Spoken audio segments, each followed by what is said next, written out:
Well, it's kind of too late to make any changes. Like, it's not. Maybe not.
Better view, I guess.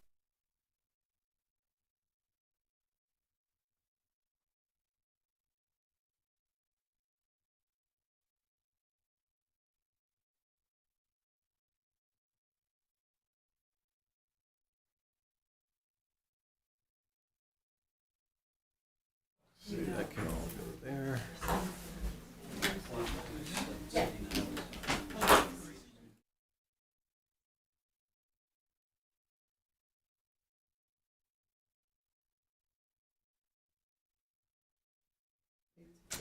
Aye. Brittany and Mark, you guys are ready? Medfield TV ready? Everybody's ready. All right. I'm not sure if everybody's here that's coming, but we'll go ahead and get this meeting started. Not sure if this is going to be a short meeting or a long meeting. Don't jinx It's us, really don't hard. jinx us. Other than my wife said, oh, you always say it's going to be a short meeting, and it never is. So welcome to the December 16th Medfield Select Board meeting, the second and final meeting of the month and of the year, unless, once again, there are elves out there that commit mischief over the holidays that require us to convene on an emergency basis. Before we start, just want to point out to everyone that this meeting is being videotaped and broadcast. So that's basically sort of a hybrid in terms of who the audience that'll be here. So, because of that, for those who are not familiar with our meetings here, and most of you I think are, if you do get up to talk, we'd ask you to please use the lectern or the honorary microphone if we have it, the Bill Massaro mic. Do we have that? Are you holding it there? Okay, we do have the mic, so you have two options today. You do have two options, but we need you to use it. For anyone who's not familiar with what this is like, it doesn't amplify your voice for the people here in the room, so there's no amplifier. It's just picking up the audio feed so the people on TV can hear what we're up to. And it seems like that should be pretty straightforward, but we sometimes will get feedback. There we go. So the mic has moved. Mike, move the More mic. Central location. All right. And we usually, if it starts where people can't hear us, usually Brittany will get word and we'll have to do something to try to fix the audio for the people that aren't here. Before we get started with tonight's agenda, I'd like to just take a moment to recognize the members of our armed forces that are working to defend our country across the world.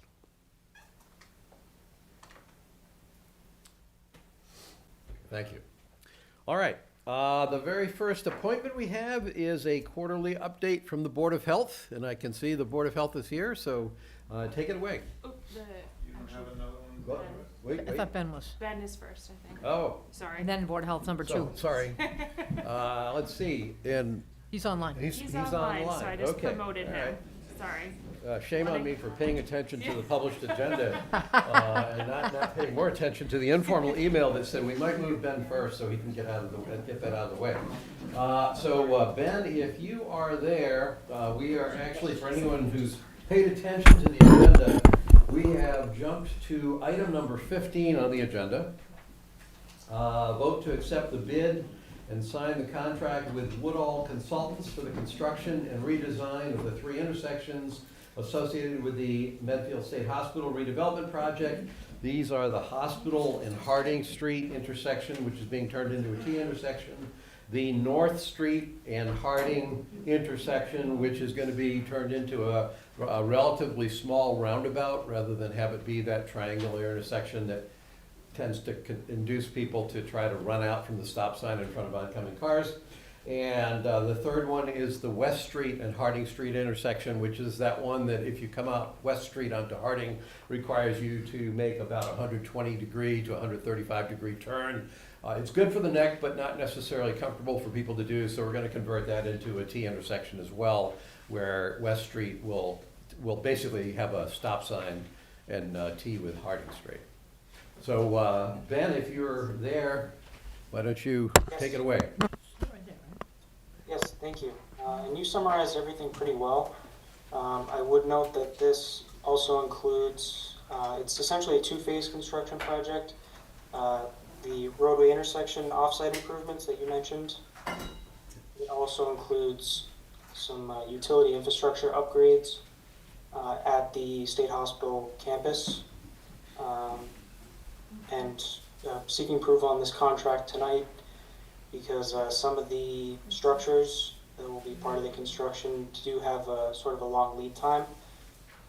So if the contract is approved, they would be looking to start, depending on where the deliveries fall, probably no sooner than early mid-February.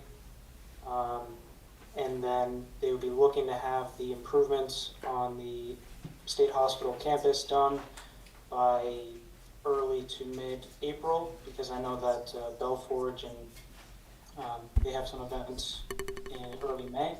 So we'd like to try to have everything ready as to not, impact their operation. And the roadway projects would follow shortly thereafter. It would kind of be worked in as well in the springtime. Okay. Yeah, so Ben, just a couple of point of clarifications. When you talk about the infrastructure at the state hospital, I completely grasp the three intersections. Yep. But I was just kidding Gus when we got here, this is definitely one of the longest contracts I think I've ever read in my 4 years of sitting here. I think it was over 200 pages, so it's pretty intense. I did hear, and Brittany, correct me if I'm wrong, that Lisa Mead, her group is the one overseeing this one. So I know she's been passionate with everything we've done at the state hospital and was behind the original contract. So that, I'll be honest, that gave me a little sigh of relief, because I know that her team had been intense with the original contracts for the redesign for the streets. But in terms of the state hospital, when you talk about the infrastructure, what is technically going to be done from the hospital road up to the Belforge area? What do you anticipate being done? So as far as the geographically, Well, I couldn't figure out, reading the contract, pardon my ignorance, but I was under the impression when we got to this point, we'd literally be digging the road up to put piping for plumbing and for electrical. yes. Is that what's going to be happening? Essentially, yeah, so it's, you have water, sewer, electrical, all those that are gonna be needed for the, the apartments, et cetera. That would be what this fourth aspect of the project is for. And it's just the initial kind of from the main street being Hospital Road up to the center of the campus, but it's not to then bring it all the way around to different buildings. That will happen in a different phase? Correct. Okay. Any order in which they're going to be working the three intersections? Do you have any idea how that's going to play out? So they will sort of, we get a more of a final schedule once the contract's executed, but preliminary discussions, they would be sort of working on potentially all three at once, whereas they have to work with the traffic and pedestrians. They are going to be working very closely, trying to make sure that any impact to people driving or walking will be as minimal as possible. But I would expect that all three will be being worked on in conjunction. Okay, and the only thing I'm going to suggest, because two of them are extremely close to one another, so as they start working on West and Harding and they start putting the roundabout, in at North and Harding, that's pretty interruptive, right? And the longer lead time we can give residents, because that's a massive morning and evening commute, to just make sure that we are ahead of that. Because the other one, yes, it'll be impactful, but not as bad with the Harding Hospital three-way stop. Yep, so this, like I said, they're looking to start, so there's I think it's called a moratorium on opening the roads Yes. that ends in the spring. Yep. So they would be looking to start, they wouldn't be, I don't expect them to really ramp up any of the road intersection improvements work until that's lifted. But yes, absolutely, they're well aware of the, the impact that it's gonna have on, people commuting, and, we'll certainly try to keep that to a minimum. But just given the nature of any project like this, there's gonna be some level of disruption. Mm-hmm. But, I think in speaking with the contractor, I feel pretty confident that, they're willing to work with us to come up with a plan that, Okay. And sometimes residents, they watch this and they think, well, did the select board think about the impact? And I'm just reiterating that, yes, we are aware that this is going to have significant impact, and I know that police will certainly make sure, like they did for the stroll, that all roadways will be observed, and make sure that any detours will be done with safety first. yes, absolutely. I would just take note that I think it was like 530 odd some pages of materials for this meeting, which was mainly this contract. 383, if you want to know the truth. So, but no questions. All right, Ben, I got questions, and you've already answered some of them. Yes. The first question I have, only because, and you've already heard this one from me around the form of the contract, this is a question for Mark. Lisa, the contract that we have, which I don't believe you've seen, is a template that Lisa Mead, who's also a lawyer, had recommended that we use. I look at it, and what I like about this is it's a far simpler format for the contract. So my first question is, was I correct in assuming you have not had a chance to look at the contract, not opine one way or the other? I think the answer to that is no, I have not. Correct. And my next question then is that something you need to do, or the fact that Lisa Mead has already reviewed this and said it looks adequate for the town, are we good to go? Lisa Mead has, at least, she's tops when it Okay. comes to that. So we don't have any problem with contract form, that's a good one. Eileen brought up the question of how are they gonna do these intersections? And I wanna ask a more basic question. Who on the town side is actually overseeing the work that Woodall will be doing? Is it gonna be you, or is it DPW, or the police, or? That, I believe, will be an agenda topic for the next select board meeting, at least for a portion of the project. But as far as at this point in time, the engineering firm, VHB, would be the main point of contact for the owner of the company. Actually is going to be our site foreman, and yeah, he would be working with VHB on kind of the day-to-day. So here's why I'm asking the question, because I live on Harding Street. If the intention of the contractor is to work on all three of these intersections at once, then somebody needs to really think carefully about how people on Harding Street are gonna make it to the center of town, because effectively what you're doing is you presumably would be shutting down Hospital Road, Harding Street, which that's fine, the people on Hospital Road can go out to 27, that's not a problem, but the people coming down from the north on Harding Street apparently won't be able to get through that intersection. So the logical thing would be a detour either on Marlin or over on Hickory to get them over to Farm Street, but then Farm Street throws them onto North Street, and the roundabout will also be closed down. And then on top of that, West Street will be closed down. So you basically, what would then happen, I guess, is the detour would then go from Farm to North onto Summer Street, and run it in through a bunch of residential areas, as opposed to not doing, maybe the North Street, West Street could be done together because they're close. The Harding Hospital, and I'm out of my element here, so this is just me throwing stuff out. Yeah. The Harding Hospital intersection, if that one was operational, you could let people come down Harding Street, get onto School Street, and go over to North. You know, there's a few more ways that people could make it either in or out without having to go way up toward Dover Sherburne High School and try to come down Harding the other way or something like that. So Yeah. the routing of traffic there, it should be taken into account by somebody who cares on the town side to make sure that we don't kind of do something that's most efficient for construction and most disruptive for anybody that's driving on those roads. As Ben alluded to, next meeting, we are going to look at approving the owner's representative position, for phase one construction. And that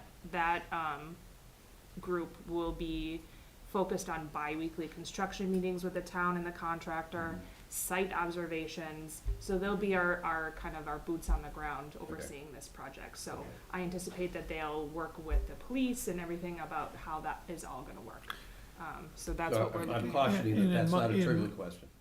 In my experience, that's a advance of construction, well planned out thing. That's not something they just like get to the site in the morning, start Yeah, well, helter-skelter throwing people around.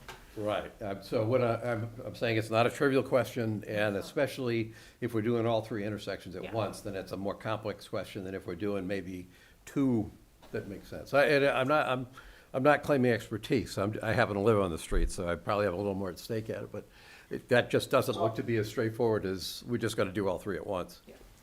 Right, and I want to, I don't want to overstep myself, but I also want to clarify, I think the intention would be not to have all three areas blocked off per se at once, but what I meant more was that all three will be started, Okay.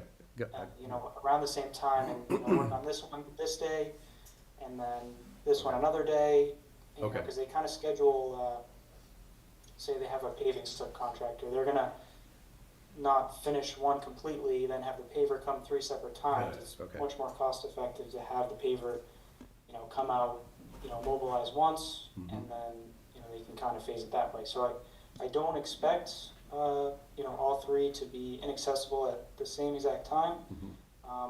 But to, Mark's point, they need to submit work plans and stuff like that, that gets, goes through approval, so. Okay. Certainly a lot of planning, Okay. goes into that aspect. Okay, my next question is going back to, I think, Eileen's comments about the stuff that's gonna be done first, in the springtime on Hospital Road, on the property itself. And this ties into another agenda item we have on tonight's meeting, where Gene Minio's asked for permission to put up 2 poles to provide temporary electricity to Belforge. If the Hospital Road campus, front end of the campus work that's scheduled to be done by late April or mid to late April is done, would that negate the need for Belforge to have temporary power to get to the chapel, or simplify it? I don't understand why not. So we're putting everything in, but we're not, Gene's nodding no, so I'm saying, so That's why I was asking. we're gonna set it all up, but then not power it is? Yeah, I think, I would expect with, I have a pretty sort of basic understanding, but if I'm understanding the scope that's going to be provided as part of this project, you would still need, the temporary service would need to be separate, because it's not going to be, the utility company's not going to power it and Okay. et cetera until, Okay. the second half. Sorry, Gene, I can't save you any money. No, thank you for trying, but my understanding is that it goes across the front lawn and dead ends pretty close to behind where our storage containers are now. So that's the Oh. end of it. The money that Trinity had asked for this go-around that they didn't get fully funded yet would have been to get it from that point to Belforge. I got it, okay. I think you'd gotten some comments both from me and then from Bill. There were some administrative errors in references and things like that. I think what you said is, well, and I understand why we want to award this contract so that this thing can get on. So maybe it's legitimate, but I had the sense from the reply you sent to me, we're going to leave all those errors in there because it's sort of too late to change the contract.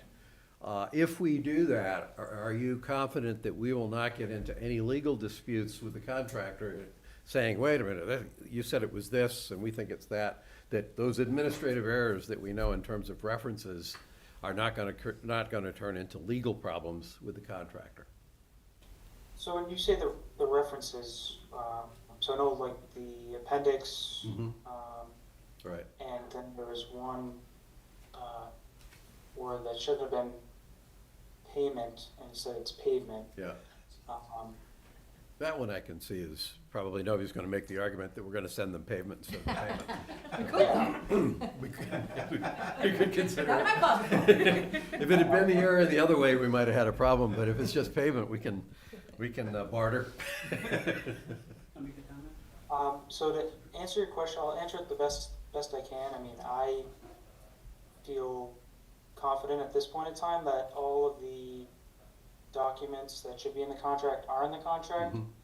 I do agree with you that the presentation could have been a lot cleaner, merging several documents together. Mhm. But I think as far as, I don't think there's anything missing, so I think everything that should be in the contract based on the bid documents is combined into that contract, and that's part of the reason why it's almost 300 pages. Right. Okay, I don't okay. think anything has necessarily been omitted. Right. Yeah, it had more to do with, that's why I'm okay with this as long as the people that are going to be dealing with it closer are confident that there are no innocent administrative cross threads that somebody could either intentionally or unintentionally misinterpret, and we'd have a problem because the document says one thing, but we really meant something different. Last question I have is a technical contract management question for you. The supplemental unit price table, I understand VHB is the one who created the table and Woodall is the one who filled it out, which is why it makes sense that the contract is about $2.6 million. That table miraculously comes out to that $2.6 million number, so that's Woodall's bid. The contract in the document is identified as a lump sum and unit price contract. What aspect of this contract is lump sum? So I would have to look specifically at the section we're talking about. So I think this is Lump sum probably not the.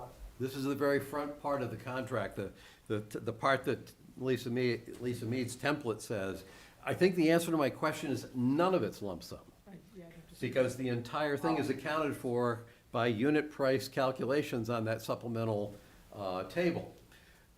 If the reason I'm asking is because in construction sometimes, so you have either lump sum, which is we're just going to give you this money when you get the job done, and if you make gobs of profits on it, that's good for you, and if you lose gobs of money, that's tough for you. When you combine that kind of a lump sum contract with a unit price contract that's basically time and materials, and they're saying, well, we're going to charge you whatever it costs. The only way I've ever seen a construction company use, or a client of a construction company use that lump sum is what's known as time and materials with a cap. And what that means is if you don't need to use all the money you thought you were going to use based on the unit pricing, then maybe you were only going to pay you $2.4 million because you didn't need as much of the material as you'd estimated. But if you need more in aggregate than what that table says, 2.6 million, it's a fixed price contract, it's a lump sum. So it basically puts a ceiling on it. If that's the nature of this contract, I'm really happy. Because what we've done is we've just capped we've capped how high it can go. So let me just, again, without having seen this or knowing it, but I'm simply because I'm familiar with how construction contracts work in Massachusetts, it's unlikely that it's lump sum like that because there are several statutes that kick in to allow contractors not to get short. So in that case, that's sort of an important piece of that, that upfront contract that shouldn't say it is lump sum if it's not lump sum. That's my point. And I couldn't find any, there was no money left to be like a lump sum task. Yeah. It's all sucked up in the unit pricing, which is fine. But that's that's sort of a serious technical error there around the nature of this contract to say it's lump sum when it's not. So I will at least ask you to make sure that Woodall understands that, even though it has those words there, this entire thing is unit price. It's not, oh, we'll use unit pricing to figure out how we're gonna bill you, but then at the end, we're gonna bill you for $2.6 million no matter what. That's the other way you could use it, is, we're gonna bill you on the use, as we use materials, we're gonna bill you what we have in this table. And if it turns out we don't need all these materials, at the end, we're gonna send you a final invoice that's gonna make up the difference between what the unit pricing was and $2.6 million. And I don't, if we're signing up for that, I'd like to know that up front. Yeah, it's hard for me to speak for the contractor, but from It's not hard for me to speak to the contractor. I would like that deal that I just described. That's the one I want. That's what I think it says. yeah, so You If it you says talk to our lump lawyer sum- for the interpretation. Up to Lisa. Okay, so Mark suggested talk, so Ben, you already know that I'm a attack dog on contract management, I hope. And everyone will learn things, including me, around how this works in the state. But that's potentially an important issue if at the end of the day, on the unit pricing table, it only comes out to 2.3 million. And then Woodall says, but it's lump sum, so here's the $300,000 supplemental profit invoice over and above the profit we earned on the unit price stuff, because you said it was a lump sum contract for $2.6 million. That's the trap I don't want to get us stuck in. So, enough said, you got it. I'm done. We have a motion to approve this. Wait a minute. No, I'm done, but Bill is not. Go ahead. All right, so in my comments, I was more concerned about whoever the poor soul is who has to administer this contract, because every reference to every paragraph or where you can find, how do I handle this or how do I handle that, isn't where it says it is. Is everything I think you need for the contract in it? Yes. God forbid you have to find something or you have a challenge and you have to find it. It is, I have 25 years of contract experience purchasing stuff. I managed almost $1 billion worth of stuff a year. It's a horrible contract for an administrator. Yeah. But everything seems to be in there. I want to point out something about the costs and the unit prices and everything else. That the table that's referenced that was filled out during the bidding process and everything else has a footage. For example, it says it's $32 a foot and it's on 50 feet and everything else. I didn't spend a lot of time looking at what do you do when you wind up using 100 feet instead of 50 feet or 40 feet instead of this, or 22 feet of curbing instead of 5 feet of curbing and everything else.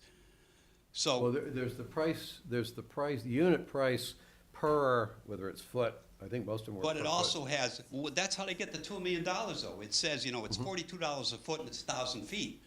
That's Right. in the 2-point-something million dollars and everything else. I did not look at, are you covered? So I'm not sure when you say it's 2.5 that it can't be more than 2.5 if, as they're doing the job, it turns out that they need more that was estimated Well, here in this bid. that's the other side of the flip coin side of the here. question, yeah. Let's say it is So- all strictly unit price. So you ought to make sure that when you're going through the contract here and you're looking at what do I do with an unseen condition, or what do I do when it turns out to be, oh my God, nobody told us there was this rock here, we need another 82 feet of something and everything else, that you agree with how you resolve that in the contract. And I'm sorry, I went through 393 pages of the whole document package and everything else, but I was more looking at, it has these things, are they where you can find them if you need them, if you run into legal issues or anything else? That was my only comment. I have no objection to doing the work or anything else. I want to throw out one more question. Are you going to be doing West Street and 27, anywhere around the same time you're doing these? No, that Thank- just, It's a separate- Thank only God. because the meeting minutes that we just had to review for tonight's meeting, one of them was that meeting, and in the reference point, and that was all 2030. So it's at least 5 Okay. years out. All right, I just thought I would just double check, since I live off of Harding Street too. Mark? So, again, in public construction, site work, site contracts, raise all kinds of red flags. And the legal, and I've been on the short end, unfortunately. I don't know anything about the general contractor on this project, but there are some really tough ones out there, and the accounting, usually, I know of examples where general contractors actually have on staff a technical person that goes through the specs with a fine-tooth comb, looking for inconsistencies and ambiguities, because those all are potential extras. And that's what really needs to be tight, more so even than the legal boilerplate. And that's not a lawyer thing, that's an engineering thing. Right. So I just pass that on as a, Who's doing that engineering, who's doing that I engineering thing? don't for know the anything town? about, I mean, this has all been off my plate, so. So Ben, I think, VHB is your engineer according to the Right, yeah, contract. VHB, they're spearheading this. And you, Trinity's? no, it's, No, it's VHB. Yeah, it's got nothing to do with Trinity. it's yours. yeah. They're your agent, they're your engineering agent, or the guy who was in charge, and it specifically says that whoever the person is from VHB is the person that's basically running the job. But VHB is actually doing the Trinity project for Trinity as well. In addition, but they're working for the town on this. Yes. So you need to question them whether they are comfortable with all the specs. Legit. I'd get together for a special meeting if we needed to next week, just to flush that out. So I don't think this is gonna stop us from approving this contract, Ben. But I hope you're hearing some comments from people that I personally think are very legitimate. And at the macro level, what I hope you take away is there's two scenarios here that need to be clearly understood by everyone. One scenario is if we call this lump sum and they incur less cost based on unit pricing calculations than the total that they estimated. Are they clear? They don't get to just put in and say, and I'm gonna convert all this over to the lump sum that's the max. And the second one, which is perhaps the more likely one, is, and if they do strictly use the $2.6 million, they incur that cost based on their unit pricing, proposed unit pricing, and they can't get the job done with that $2.6 million. Ordinarily, in my experience, what would happen is the contract gets awarded with a not-to-exceed amount of $2.6 million, and then it's incumbent on the contractor to submit change order requests so that the town basically controls what the ultimate ceiling value of the contract can be. They can still do that. If it's unit pricing, if it's time materials, and they're doing the job, and they use up what they've got funding for, and the job's not done, that's the advantage of time materials, is you can then ask for more. That's the difference between private and public construction. Those statutes I referred to enable the GC, you've got to monitor the project, because if you get concealed subsurface conditions, that's one statute. Other things, ultimately it becomes the owner, town's responsibility, or Trinity, whoever's paying for this, to come up with a shortfall. If as you're proceeding Well, along. yeah, I'm not even worried about where the funding comes from. I'm worried about, do we have financial control in this contract that says the contractor will not incur more than $2.6 million without the explicit approval of the town? It's not a question, it's a blank check, and it's gonna be whatever it comes out to be. So I think the area in this contract, Ben, if you go to page, when you get a chance, 98, it talks about change of contract price, and there's a lot of references to what Gus has been talking about. There's also references to sections within the contract, which is, Bill, what you have me concerned about is, are they actually lining up? So I think it's worth just making sure that that section, which refers to its own section 11.07, and then 1301 B1 and B2, there's a lot of crisscrossing as to what's agreed upon how prices are determined. So I think that's where the concern is right now.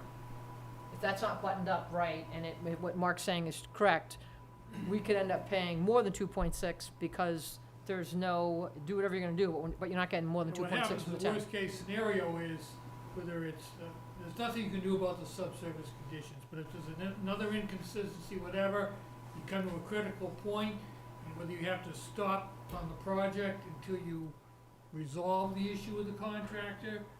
I mean, I can give you a quick anecdote in Franklin. It cost us some serious money. It was just supposed to be an old road had collapsed. It turned out it was built in the 1800s with a bunch of filled material which had subsided over time. The instructions were to take it, remove that, backfill it, redo it. And there was some inconsistency between the diagram that showed the area and the number of square foot and a verbal description of what they were supposed to do.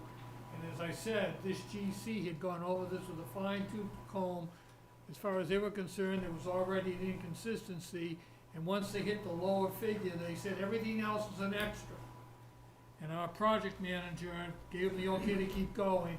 We got hit with a very significant shortfall on the project. And we don't have the money in the town to do that. We don't have, just having spent the last budget meeting, knowing how tight this town is right now, we just don't have the wiggle room to make mistakes. Okay, I think Ben's heard the caution. No, and it's yeah, it's definitely all very valid. I think Okay, but do we it's have a hard for me motion? to speak for the engineer, but they were hired for their expertise and dedication of the project. I know they've been over it dozens of times, and So the key there, Ben, as the representative of the town, isn't that you need to know more than the engineer. It's that you need to know what assurances you need to get from that engineering company that's representing our technical interests to make sure that they don't suddenly drop something on you down the road and go, I had no idea that you were worried about that. So we're not trying to hit you up with all this. It's a matter of being thoughtful about the kinds of questions you ask the engineer to make sure they do the job they should be doing. That's it. I think, in all due respect, unless these are really nominal type things, this is an exception to what I would typically agree, vote the contract subject to pinning these things down. Under these circumstances, this might be one to delay, get the answers, and then even if you have to have a special meeting just to sign. I'm not opposed to that. If it's a matter of even just getting Lisa on the phone to say, Lisa, did we make sure these are all connecting and these are our concerns? I mean, today's Tuesday. If we needed to do a meeting sometime between now and early next week, I'm not opposed to, I mean, we've done it before, where it just takes a half hour out of our day. I'd rather be safe than sorry, because we have such a tight budget ahead. There's no wiggle room for like, oh, shoot, that was a mistake. That's costing us $500,000. We don't have it. On the other hand, if we're gonna do something like that, we do need to do it very quickly. Yeah. Because our next regular meeting is January, and what you're trying to do here, Ben, is to get this, I'm particularly concerned about the hospital site side of this, to get that all in place. And the idea of getting it in place by mid to late April then says some of the complexities that Belforge had about using the front lawn and Might having to move it. And last summer, we were talking about, well, you can use it unless Trinity tells you gotta go away so they can do the project. We get that part of the project done, even though it doesn't get you power up to Belforge. It gets you the front lawn without having to worry about what might happen. That has value. So whatever we do here, we need to do quickly. Pete, you're the I think lawyer in the group here. I think there are enough unanswered questions that we need to hear from our attorney and our engineer on it. And I don't think the issues are, they're going to start work in February on the intersections and complete the Belforge part by April. So I think the Belforge part comes later. So I think that but I think we have time. So I think that we should. I'm sorry to cut you off. So the plan would be the phase one portion would be the on-site work at the state hospital with the hopes of having that complete, depends how the winter goes, but the hope would be to have that substantially complete before the middle of April, as to not interfere or to minimize any interference with, the early May events. You should be able to get these answers in a day or two Yeah, between tomorrow and. Bill? Is there a validity on this? I mean, is there an expiration date on the bid or anything else? I mean, I didn't see anything in there that said, this has to be signed by, the 6th of December 30 or days whatever. usually. It's usually typically 30 days. So, I mean, you ought to, if you're gonna, I mean, I you don't- ought to at least find out, make sure that you still got a valid bid here from VHB or whatever. Well, yeah, you can let us know if we don't have a valid bill. I don't, bid, given that the work isn't planned to be done till next year, the real issue, I think, is to get them an answer so that they know they have the work quickly. Then I'm guessing that delaying this by a week to be able to get some clarification, and for us just to have a special meeting to approve this is, if we're taking it, I would actually say we're taking it out. If we're not taking it out past the end of December, we're probably okay, but the preference would be probably do it next week, so we're not between Christmas and New But, Year's. but, it's not just VHB who's involved in this and concerned about the pricing. So it's Woodhall who is the people who are doing the work, and they're the ones that are saying that they can get the work done for X dollars a square foot. Right. And I don't wanna- that, yeah. that conceivably could be time related to, what happens to the You're not cost of gonna deal materials. with the you're not gonna deal with the GC, certainly not directly. It's your own engineer Yep. that needs to review the specs and the diagrams, et cetera, Yep. and the boilerplate, and your attorney and the coordinate, that you've got a tight contract that's consistent. But that's not what I'm saying, though. What I was saying was, VHB is taking a job for $2-point-something million to. Woodall is taking the job. Well, but VHB is managing Woodhall and everything Sure. else, all right? So Woodhall are the people who are gonna be concerned about the fact of whether they can get the job done of X number of square feet at a particular price. What happens if the price of cement or whatever goes up? That's that's the reason why I mentioned Right, the yeah, timing yeah, of yeah. the. I don't think a week is gonna cause, a week to me means that we're working in the best interest of the town, and we're preventing any I gotchas, right? Because as Mark has warned, an I gotcha could cost us significant money. We don't have any wiggle room for that. question to get out of the Yeah. way. Yeah, I'd feel better if we just Okay. buttoned it up and had a chance to talk to Lisa, just a quick half-hour call with her, just to flush out some of our concerns, Okay. and we're good. I think, Yeah, just one more note, the time-sensitive item was getting the submittals approved for some of the structures. He advised us that some of them were closer to 6 to 8 weeks, and so that was the driver, along with the weather, for the February start date, so, that's all. I don't think we impact that, though. 5 days, even Yeah, if we can be done in 3 days, it's in the best interest of the town. Ben, which items are 6 to 8 weeks out? Because if they're starting by February, that's within 6 to 8 weeks. Right, that was my point. Oh, so I think So what he's, it's what not, you're. it's not scheduling per se, and, some stuff is readily available. It was, he said it was some of the structures, so like, I don't know if it was like a manhole or something, but some of the precast structures are a little bit backlogged. It's the long lead items that are the concern. Yes, because he's he's gonna be very limited with what they can do until they have that, because you Yep. start with the deepest stuff first. Well, I think in the spirit of things, we're gonna go forward. We just wanna make sure it's buttoned up. Yeah, what he's saying is that you have to have the submittals that basically describe what you're doing, which is what basically tells you what you're gonna order. So if the thing you're gonna order takes 6 to 8 weeks to get, then before you can do anything with it, then that's, if they wanted to start in February, although, if they're hoping the weather cooperates, well, if they don't get an answer until the end of December, they can't put the submittals in until early January, so suddenly 6 to 8 weeks puts you out at the end of February, or perhaps even into March. So I think that's your message, Ben, is they're working. Yes. They actually have a 6 to 8 week window they're gonna need to get in place in the front end of this thing whenever, and they can't do that until they get the contract.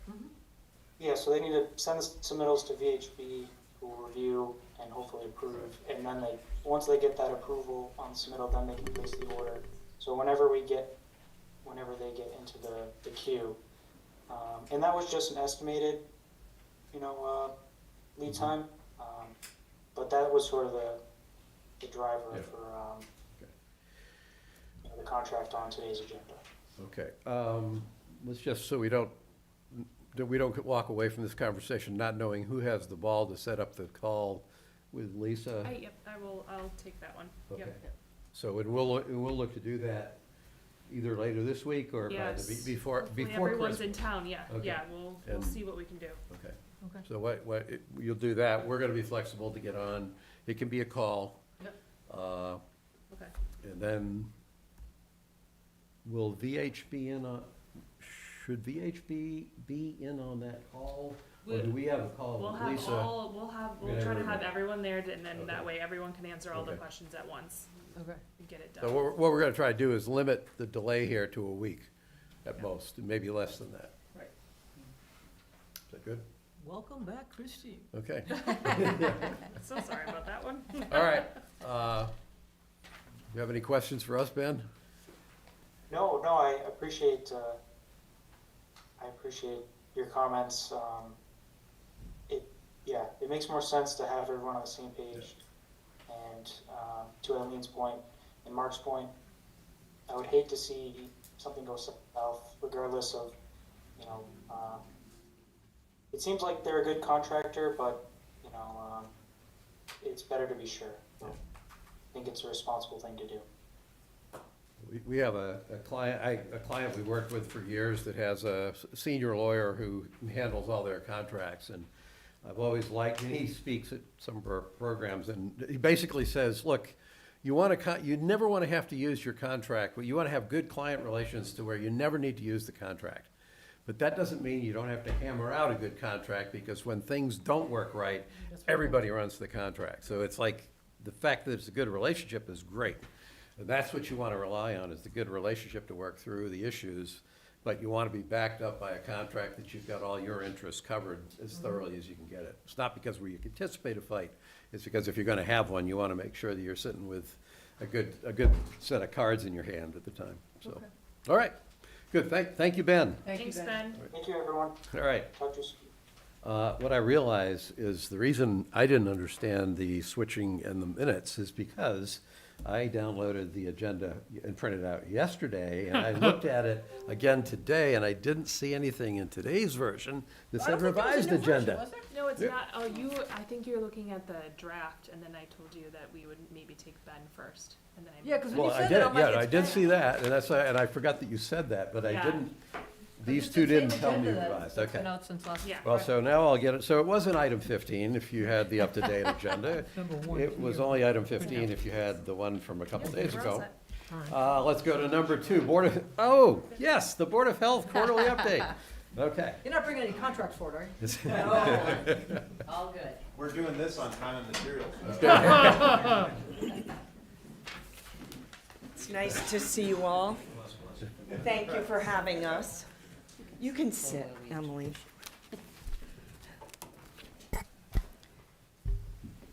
So, right here. Thank you. I'm Carol Reed. I'm the Chair of the Board of Health. And Kathy Thompson, the Vice Chair. I want to make sure we're close enough to this microphone. First of all, I want to thank you for having us. You are all feel like we're comfortable and we're among friends. Our goal is to give you a brief update on what our work and intention is, and then also introduce the new staff that the town has supported to support the residents for the work that goes on day to day. So, I first wanted to say that I'm proud to stand here with Kathy, and I'm proud to live here, especially during these times that are uncertain and hard during the past, I'd say especially few weeks. And I just feel that I wanted to take a minute and say that the volunteer support and work that I've seen happen here during the past month with the home committee, the foundation, the Angel Run, these are uncertain and scary times for people with loss and jobs. And in this town, we're not alone. And I just wanted to say that aside from the structures and staff that you all have put up, supported in the operating budget with Kathy McDonald and HHS and the police and fire, but coupled with the volunteers and the commitment of faith-based groups and people like Kathy and the food cupboard, you all know that I'm proud to live here because I hope people all know and hear that no one's alone in this town. And I just thank my peers and my friends and you all for setting up the structures that people know they can always ask for help. Justin, every quarter, you kindly allowed us to come here, and we haven't been here in a while due to a few different things, but we now have a full board, and we're grateful for that. Kathy is the vice chair. As you know, we have a new staff, so I'll just let you know. Thank you for approving our new members, Dr. Colleen Carodi, who's a pediatrician in Medfield and has lived here for about 30 years. Dr. Jack Cadigan, a cardiologist who's lived in town for probably 30 years. We're like the 30-year plus club, right, Kathy? 40. 42. We have Jeff Kane, who's a senior civil engineer. Many of you might know Jeff. And then Kathy, of course, with her expertise as a nurse practitioner. Myself, I worked in addictions counseling and public health. I feel grateful that we have now a complete board with various skills and a really strong commitment during these challenging times in public health and federal funding and tight municipal budgets.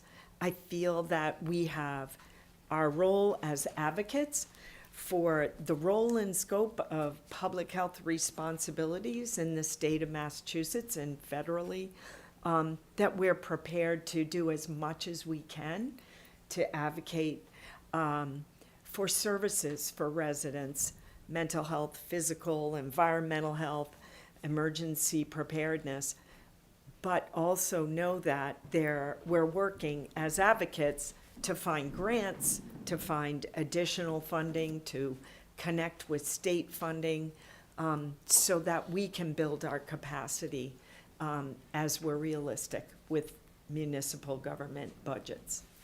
So I am going to introduce our director, Steve Resch, who you all know, who was our public health Board of Health chair for many years. Steve and Emily will have an opportunity to share their work when Kathy and I are finished.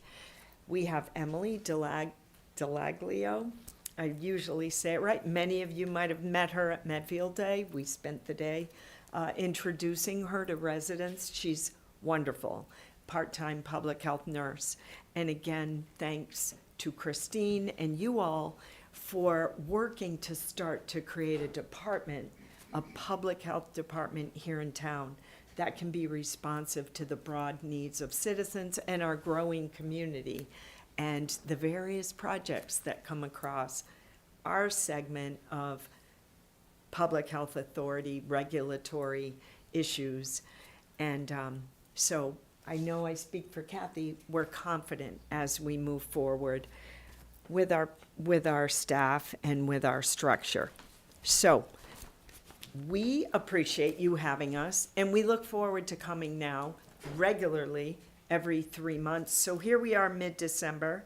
We'll ask you again if we can come in March and June and September. And going forward, we want to do what we've done in the past and have staff or initiatives be the focus so that you all, we kind of break down the communication silos and also know that throughout the year, any day, any time, and during these meetings, we want to feel like if you have priorities or questions or clarification, that we're available and to the best of our ability can answer. Certainly, we know we can't, our capacity is not that we can do everything, but we're really committed after the first of the year to getting together in a separate meeting and putting out goals and long-term, short-term, and what's realistic to us and what we know through different resources and state resources and people, what we might be able to answer. So please feel that you can reach out to us. So for our meetings, what we'll do going forward, and as we have done before, is just give you topics, current public health updates, data, Medfield data, state data, infectious disease, contagious disease, being mindful of any kind, de-identifying data. Maven response, the state talks to us about mosquitoes and those protocols, emergency preparedness. As I said, there's 11 pages that I'll leave you with and send for your packet. The scope and responsibilities of local boards of health through Mass General Law 111. This year, we've talked a lot and spent time on the 40B projects through the Title V and the stormwater regulations that are under our authority. We've been talking about updating the tobacco regulations, enhancing resident communication outward and then inward, so that when people have something they're concerned about, we note it and keep a track of it and be able to assess how we can provide answers and what our capacity is. So we've talked at our last board meeting with staff and our commitment that we do want to be responsive to the questions and concerns residents have and note them and discuss what our next step could be. We will regularly give you an update on the Charles River Public Health District. We've talked about our role. You've signed the agreement for us to be a part of that. Kathy has been the anchor throughout the past year and a half going to those meetings. She's going to talk about that today with shared services. But we're all grateful to be a part of that funding and that program with Dover, Sherburne, Needham, and Medfield. Through the state, we're committed to understanding the Mass Health Officers Association program funded by DPH, which enables local boards of health to get subject matter experts for about 12 different areas. And I, with the board's consent, applied. I believe it was during the summer, and we got a subject matter expert, Glenn Ayers, to support us as we looked at the 40B project on Plain Street, and walked us through what we needed to know and how to navigate.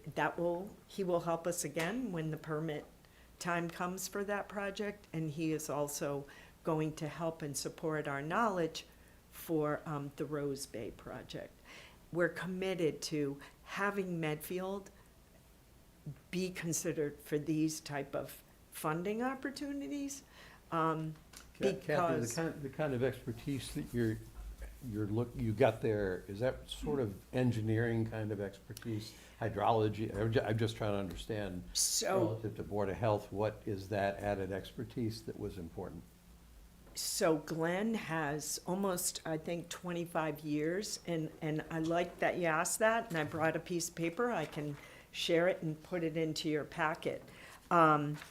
He helped us with looking at the plans, the Title V, the positioning of overflow. So he has a background in engineering and municipal government and public health. Septic systems. Yeah, that's. Yeah. Okay. And stormwater, Okay. which in that case went to DEP. I don't want to get in the weeds. But I would love to share his background with you, as well as the scope of that program, that they encourage local communities to build our capacity to ask for that help. And then the goal is that whatever template and work they do with you, you'll share it with your regional district. So Dover, Sherburne have brought up questions as the ADU applications come in and how they intersect with water and septic. Our three communities will benefit from these kind of subject matter expert time to help us work with our staff and create guidance as we review projects. So Carol, before you leave that, I had just written a note to myself to ask you later about this very topic, so, because I wasn't sure that you guys had the septic and the stormwater expertise on board, so that this is a way to get that on board then.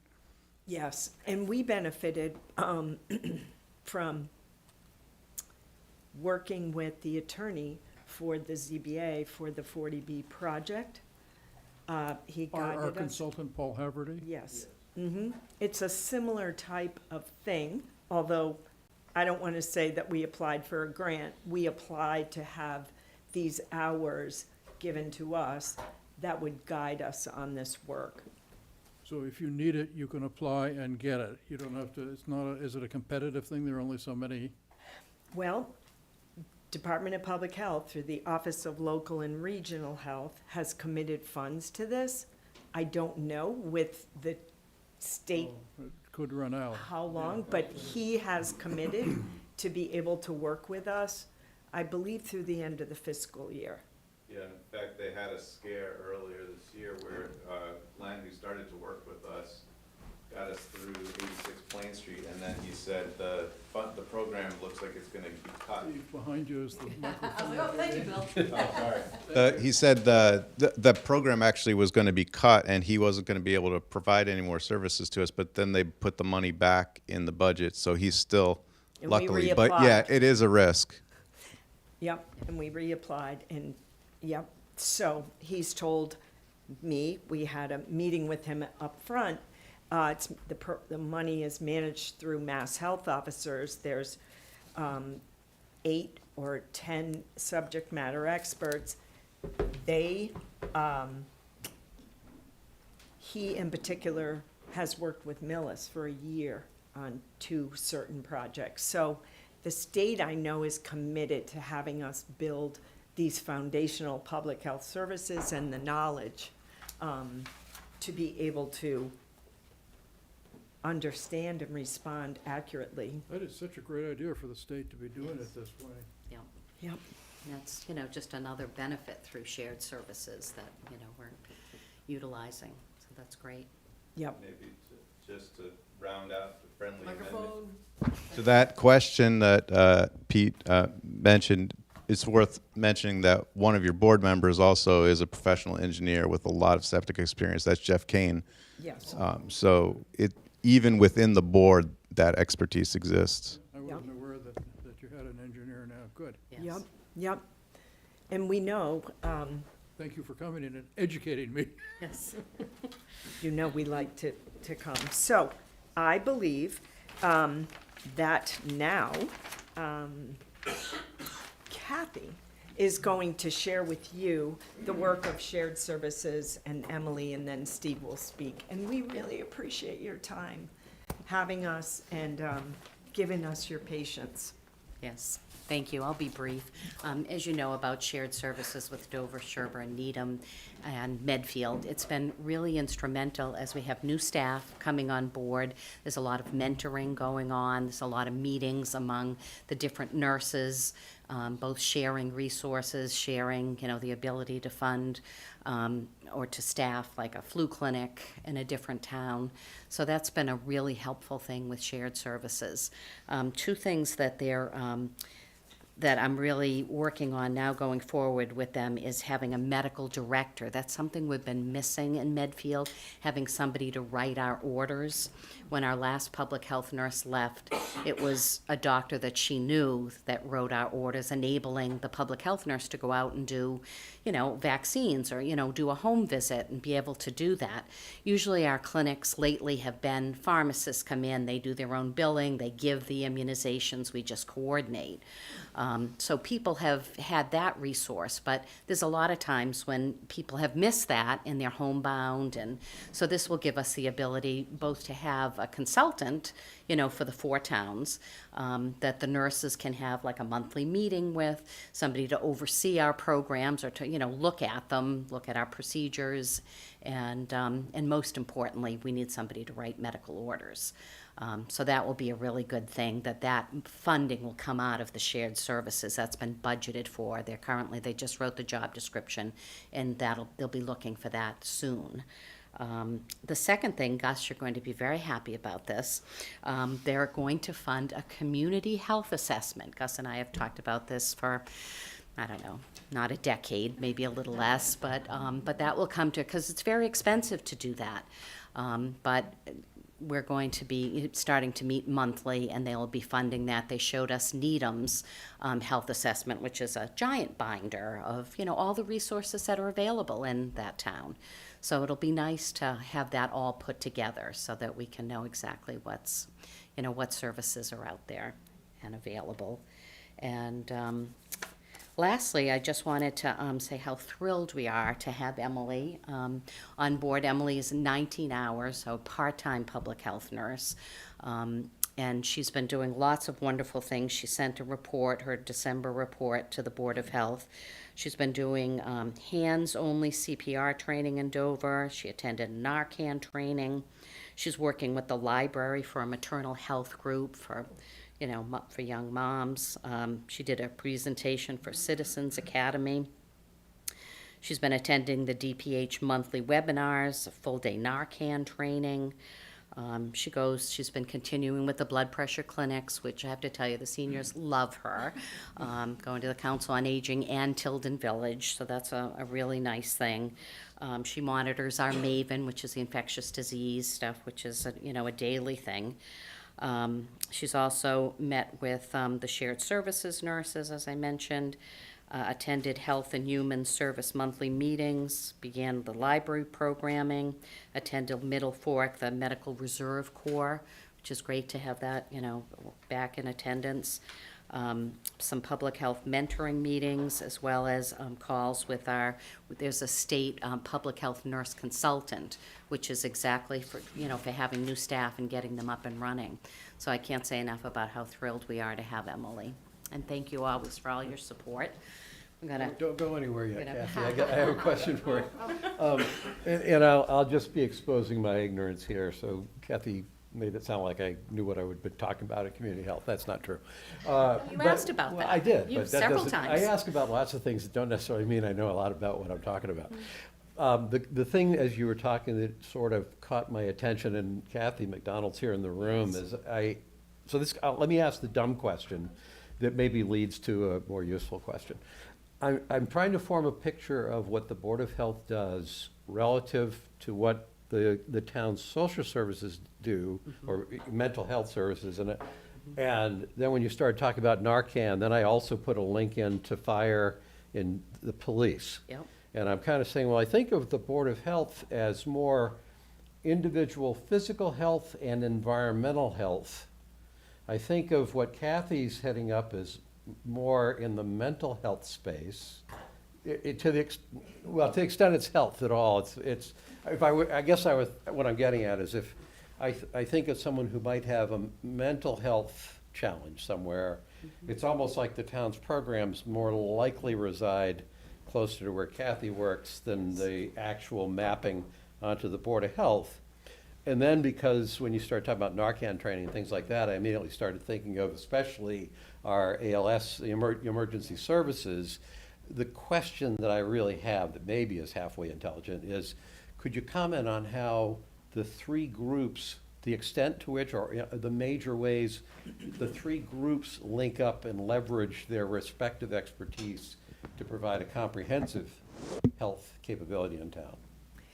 Yep, and Kathy may want to speak to that, because all of these come under Kathy, But I just wanted to say, the health department, which is town staff expertise that's funded from the operating budget, managed by Kathy, Health and Human Services, is different than the Board of Health, Right. which has the state authority to regulate filth, advocate for health. So I don't know if you're saying the Board of Health is them. This is the Health Department, and they operationalize the structures of daily. So what was behind my question was what you just said there, Carol. I could form an opinion of, here's this one bucket that does this, and another bucket that does that, and another bucket that does this. And my real question was, can you give me a sense of how those buckets leverage or collaborate or use synergy to kind of deliver the broad spectrum health needs of the town? So thank goodness we have a Director of Health and Human Services. Thank you for asking. I think the Health answer director. is, there's no clean bucket. I think that's the most succinct answer. I think it might also be confusing that two representatives from the Board of Health are up. What you typically see, as far as I realize, is departments coming to do a departmental update. But here you have a Board of Health joining a town department, so I can see how that also maybe added a little bit of confusion to your question. I think that Steve and Emily are influenced heavily by the policies, rules, and regulations from the state of which the Board of Health oversees and enforces and regulates and decides on and drafts, et cetera. So a lot of their work, a good part of it, is completely influenced by the rules and regulations of the Board of Health. There's no clean line between social services, mental health, needs-based work that we do, prevention programming that we do, opioid abatement work that we do. That really does overlap police, fire, Medfield Outreach, Health Department, Veterans Agent, even Council on Aging, which is why, long time coming, we started to develop this human service and then Health and Human Service Department, which allows us to work across these departmental silos or buckets, if you will, to extend the services as far as reach, as possible, to look for gaps in service delivery, and really to utilize the skill set and the expertise of the people we have in those various offices in a more synergistic way, which really furders the mission and the reach of our health departments, social service, health, and the That's rest. that's the Yeah. piece that I was looking for reassurance that we're doing that, which I think we are. Just if there was an intelligent question in there somewhere for me, it would be that one, just to make sure And that. many communities, and we've talked about this with Kathy and Steve, have the intersection of a community crisis intervention team, because there are silos between departments and initiatives, but every day they intersect. So a community crisis intervention team called by the police because they're not subject to HIPAA. And people that are there are Kathy, social work, public health nurse, fire, police, and it's a town-funded initiative that then integrates what the overlap is to make sure the communication's there. And I know how hard Kathy works to communicate with the other departments. That may be something that now that we have a department, these experts can be involved in. The other piece of this, again, speaking personally, is I'm trying to evaluate how everything works together in the 95% of the time that everything is sort of normal. But I also came out away from the COVID crisis thanking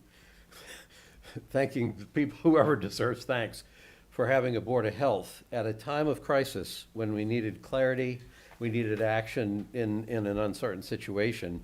We probably accidentally stumbled on a good answer, and this is a compliment to pretty much all of you that were on the Board of Health at the time, that we needed a voice that spoke decisively but competently to help get the smoke and the fear out of the situation so we could concentrate on what needed to be done. And so in the back of my mind, being on the select board is also that 5% of the time when towns, not all of them, but a town can be faced with something that's unprecedented, and how well prepared are we? And so, if I'm making any sense, I'm trying to kind of both evaluate how well we deal with the routine and how comprehensively deal with the routine.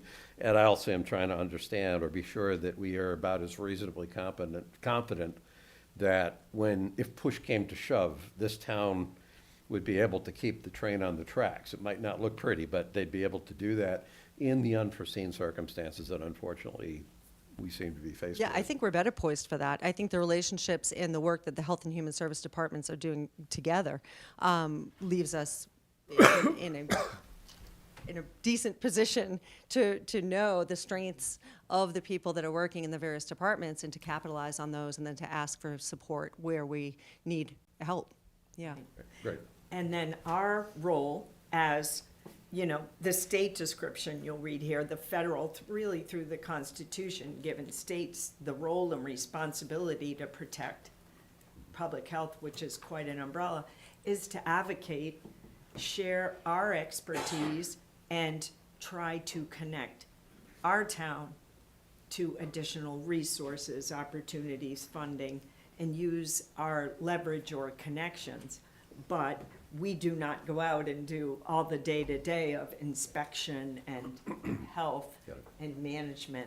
But we feel like we're going to keep advocating and committed to that, and especially so now that we have a full board. Okay, Kathy, you could have the lectern back. No, I don't No, know you- if Kathy's well, done or. Well, I'm done. I thought you were going to introduce Emily. Yes. Okay, okay.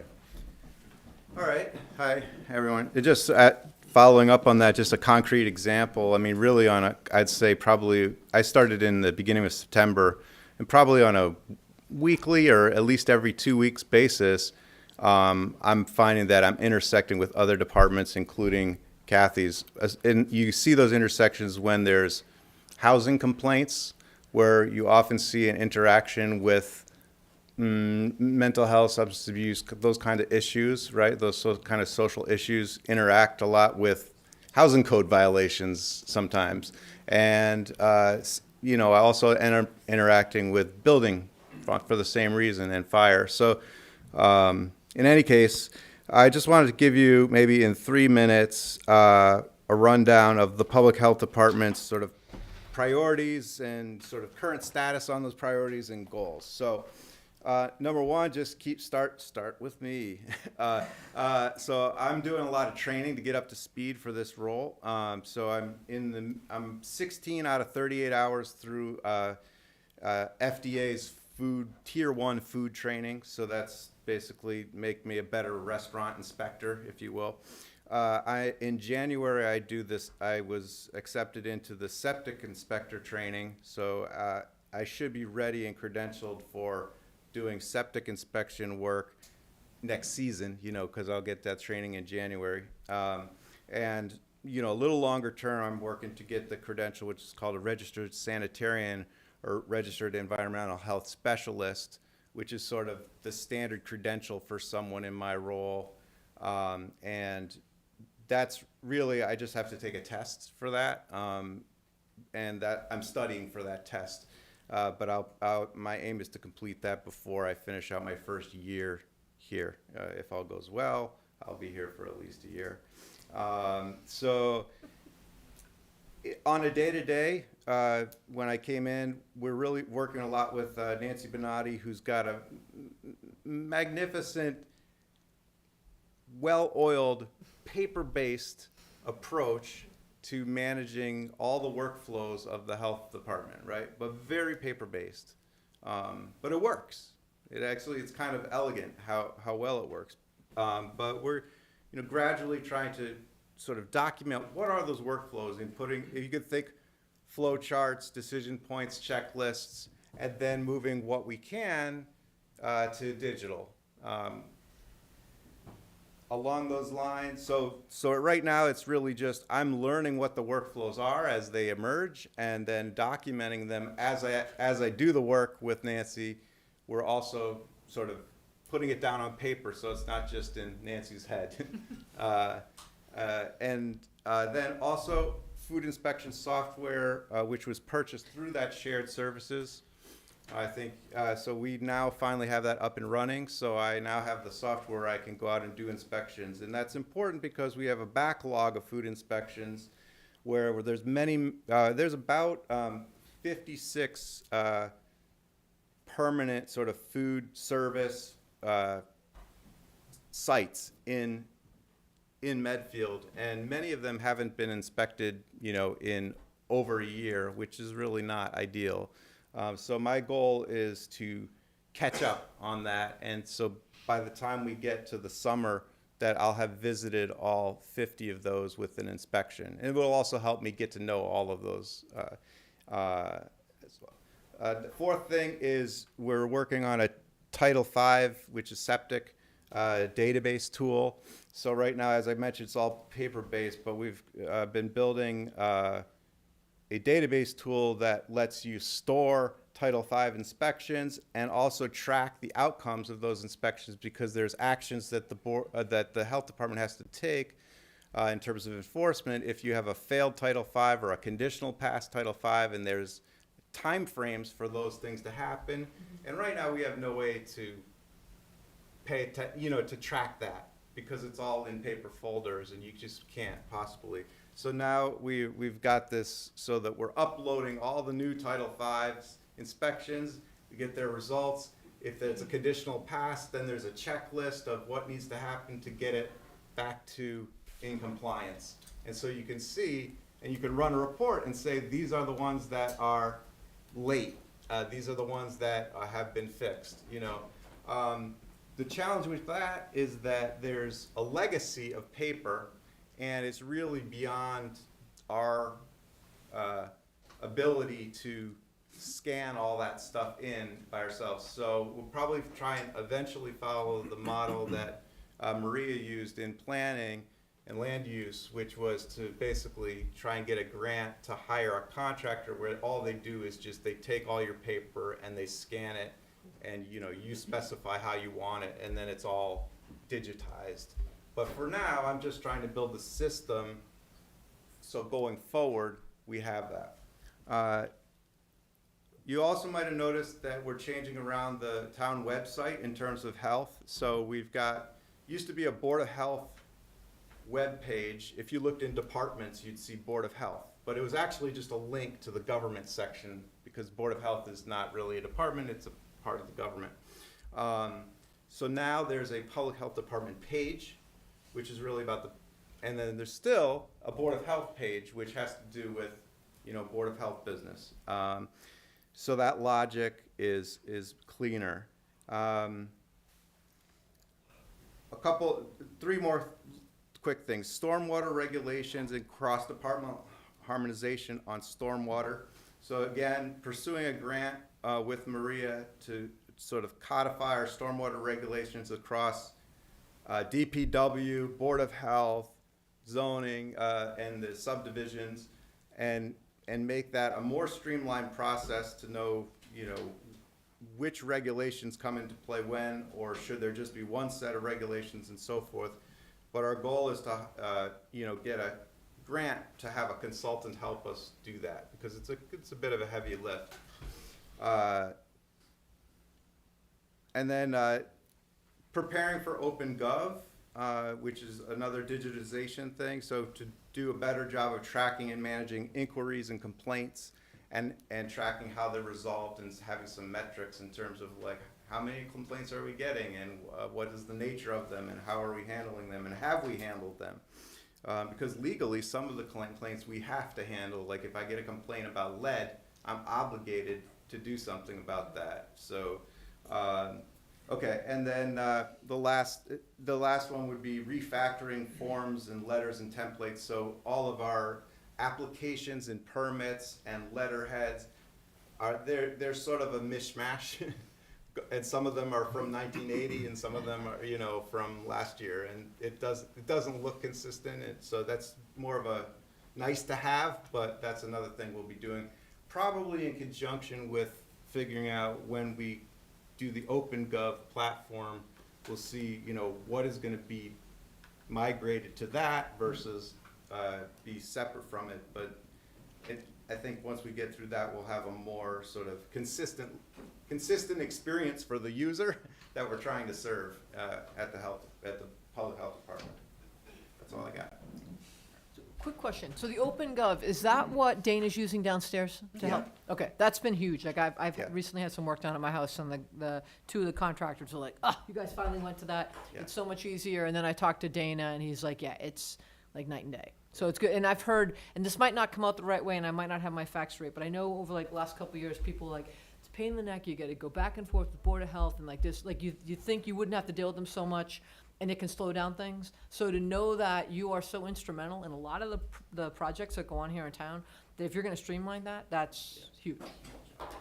So, Yeah, absolutely. So that OpenGov platform, like right now, the Board of Health side, if you're doing a renovation on your property and you have a septic system, you have to fill out this thing called a Form A, and that goes to the Board of Health before you can get your building permits, because we have to make sure that the thing that you're planning to build is right size for the septic system you have. And if you have a really old septic system, you need an up-to-date inspection of it, things like that. yeah.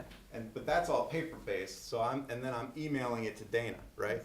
But after we do the OpenGov thing, I'll be working in the OpenGov on that form and just say, oh, this is approved, and then he'll see it immediately without, Yeah, thank you. That was really good. So, first thing, can you guys maybe agree on some dates that you'll come and report to us in the quarterly and send us the dates that you want to come so we can get those on our calendar, please? We love that. That way others can come too. And we'll talk less on our part.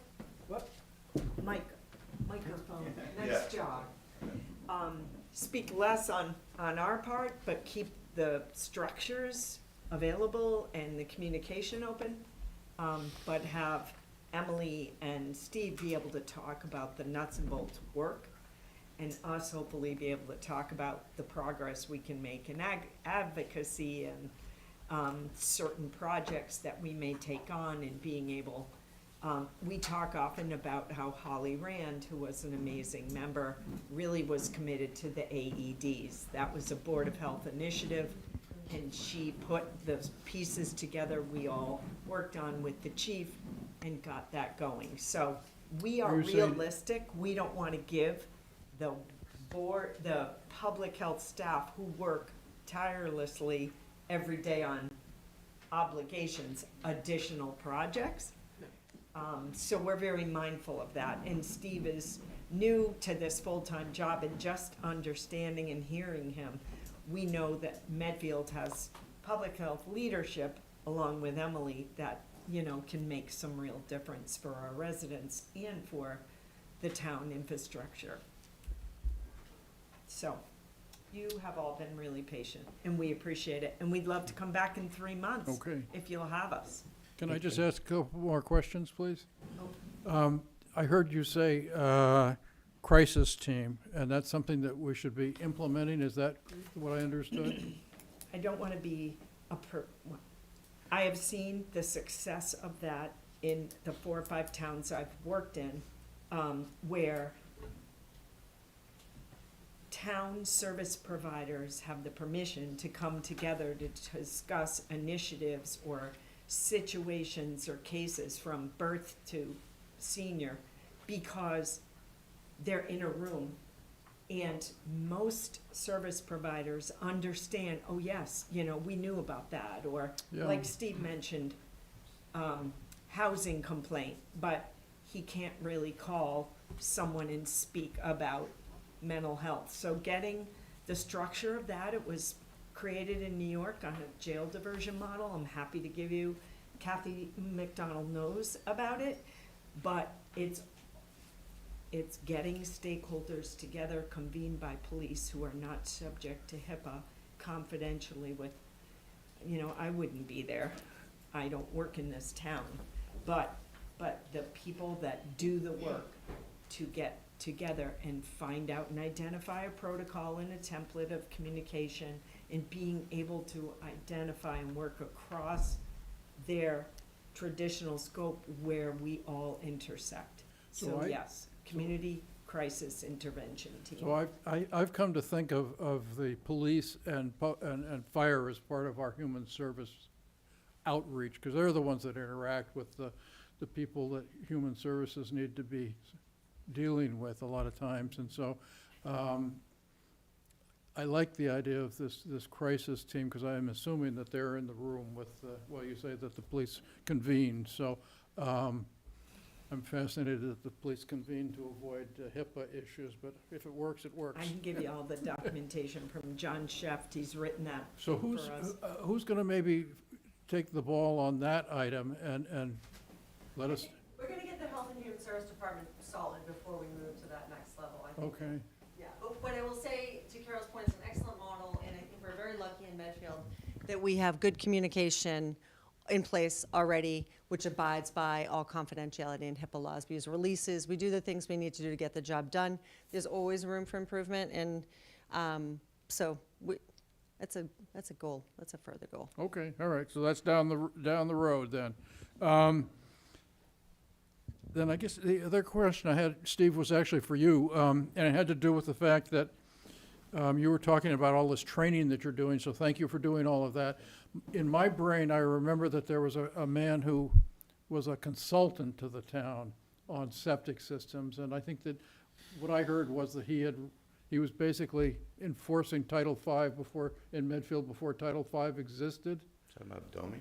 Domi, yes. Bill told me. Yeah. Yes, He was the consulting engineer. yes, and so but you're taking over that type of role yourself now, is that what you're? Well, gonna do? yes and no. So there are, in certain situations on bigger projects, we have the possibility to, if there's a big development, you have the possibility to hire an outside consultant expert, like the Board of Health uses Tetra Tech a lot as an example. So they'll like peer review. Yeah, it's like a peer review, exactly. And it's actually paid for by the applicant. The developer, Right. okay. But individual septic designs, individual septic systems, all they submit a design that has to be reviewed. Is that how the 86 Plain Street package system got reviewed? Yeah, so the 86 Plain Street, actually Tetra Tech was involved in that, but not through the Board of Health, but through ZBA because it's a 40B. Yeah. But then we had the technical expertise for the Board of Health from the program that Carol was talking about with Glenn Ayers. Oh, good.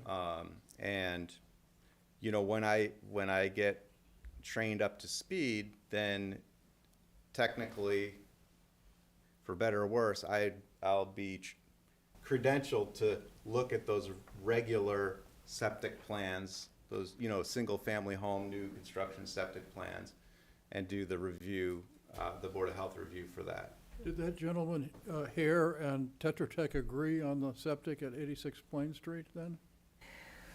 Well, that's a Yeah, difficult it's question. That's another It's interesting. meeting Yeah, question. it's interesting. So I think they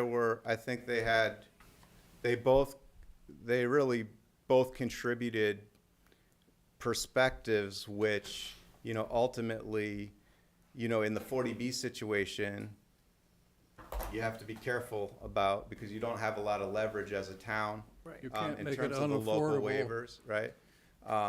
And so, I think one of our experts had more a creative or a looser approach to how we might gain back some control, and I think Paul Haverty was sort of counseling us to be cautious about that because if you end up losing, then you lose you lose Everything, all yeah. control. So yeah, so Conditions. yeah. But we did have, it seemed as though we had a good process with the Zoning Board of Appeals, and I think they took on board the Board of Health's suggestions with respect to that project.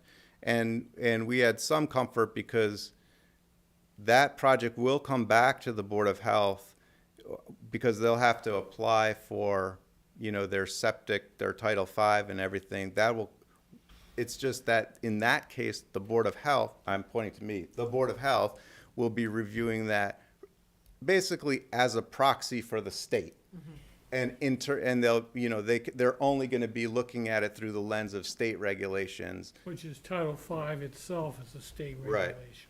So we have on top of that local Title V that's more stringent, but those for the 40B project basically get thrown out. Waived. Yeah. The same with our stormwater, it goes to the DPH. It goes down the drain, no pun intended. But Steve is, I feel, done an incredible job in a short amount of time to take on the former role that we had a consultant do for many years, Bridget Sweet, who did all the residential D-box, all that. So Steve's taking that on, and he mentioned 50 licensed food inspections, and so he's a 56. busy person. Yes. Yeah, so, from when I came here 34 years ago, this town has grown. And I appreciate Christine reconfiguring and creating a department, because previously it's Nancy half-time. That's good. And 2 consultants. So now we have our nurse who works for the town and You Steve. put all your eggs in one basket. There's a lot. Steve, a quick follow-up. If in 40B, the local Title V kind of goes by the boards, is there any likelihood that that same thing would happen with the ADU law? It's different. I hope it is. Yeah. I don't like the ADU That's an law one open bit. question on title, the statute itself did not address specifically, Title V. And so it would, administratively, somebody's gonna have to revisit that, the same way as Housing Livable Communities has had to flesh it out. Okay. So that was an open question the last time I knew how far it's gonna go, but the issue is capacity of a system based on the number of bedrooms. Exactly, yeah. Right. Okay. And That was a topic of conversation with Sherburne or Dover, brought up in shared services meetings, saying, how do we handle the ADUs? Because they've got no public septic in those, public sewer systems Sewer in there, those yeah. two towns. So that's the role of the subject matter expert, hopefully take this work with us with the 40B and the septic, in that particular one instance, and share that knowledge with the other communities as well as the ADU. So that's a goal that DPH told me they have to give, from giving us this support. And it makes sense, very few communities are like Needham that have all the staff. Okay. We had one question from the floor. I had one last question, if I could, Mr. Chair. Are there any needs that you need from the town or from the select board? At this time, not really, actually. It's been great getting up to speed. I think there was some unbudgeted items that had to be, put money, in place. money. Oh, okay. And so I don't know how you guys worked that out, but thank you. That's why I got this. Swag. Oh, No, but and more seriously, I think what might be worth being aware of going down the road really has to do with some of the, when I'm talking about the digitization and so forth, some of that has recurring expenses. The one for sure that does is the food inspection software, which has so far been paid for by that shared services agreement, but isn't going to be paid for in an ongoing way. So, in another year, I mean, it's like $2,000, but it's $2,000, right? Sure. And yeah, so, but for now, we've been pretty good. Good, thank you. Chris? Yeah, Chris Potts, 7 Curve Street. So it's kind of a hybrid question based on what, Gus, you said, and also what Pete, when you said. And it was about the crisis piece of it, but more so from a town-wide perspective. And it's more of probably a select board question or public safety question.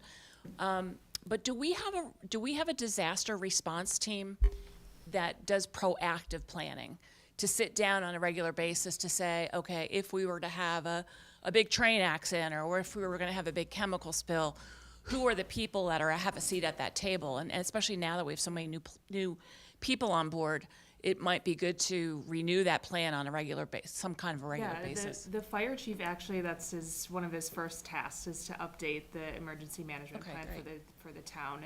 And we had a chance to sit down with a big group of us to kind of go over that plan, and we're updating it, making sure all the names are updated, because a lot has changed.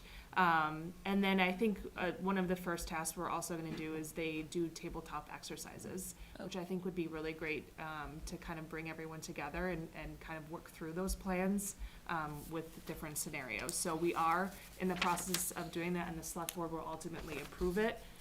So we're working on that, and it should be in front of them probably in the beginning of next year. Great. I think the fire chief has some sort of appointed position for. He is the emergency management director. And he gets a stipend for doing that for Yes, the town. yes. Yeah, and I think the thing,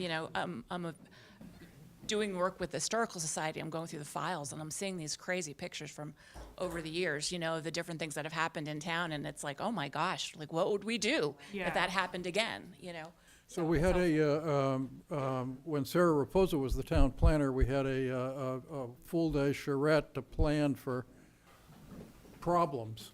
And the big one that seemed to come up was the flooding. And I can remember standing barefoot on 109 in the middle of the Charles, and my feet were underwater at one point. That being said, you've got increased usage of freight trains running through town, carrying all manner of stuff, quote unquote. Yeah, and they won't tell us what that Right. stuff is. So, Right. And Kathy may speak to our role as Board of Health. We're obligated to have an emergency dispensing site for vaccines, so. Yeah. I just wanted to mention, just being although I'm no longer the school nurse leader, but every 3 years, we would have to produce our emergency response plan and update it with the location of, where the AEDs are, and the fire chief has to look at that and all, and what their response time is to each school, and what doors are numbered and all that. It's a, 4 or 5 page document, So those plans exist for each school in town. they do, they're required, Yeah, by good. the state. So we're gonna have to ask the members of the public whether this discussion has made them feel more comfortable or less comfortable. I'm happy to give this I think that- electronically. It's just 2 documents. I would just like to ask you, Kara, because I think that when COVID hit, weren't you the Board of Health all by yourself?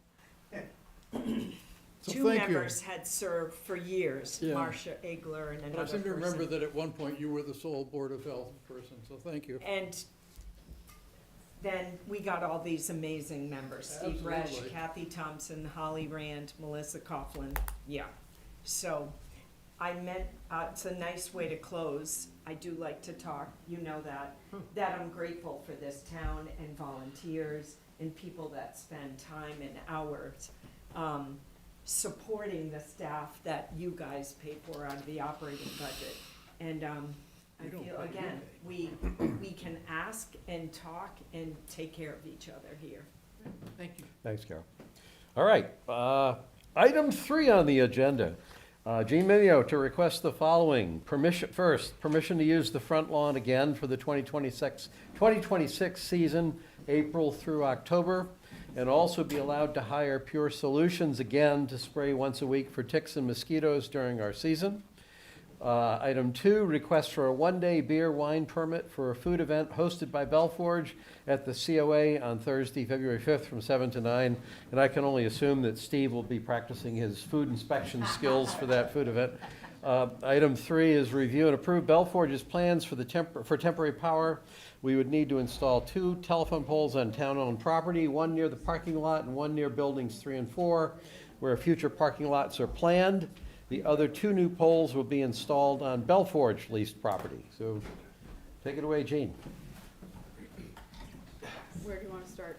Well, anything you want to elaborate on what you gave us for the agenda. No, it's pretty straightforward in terms of permission for using the front lawn again. Okay. And we'd like to, again, hire Pure Solutions. If you've ever been to the events, the kids love to roll down that hill.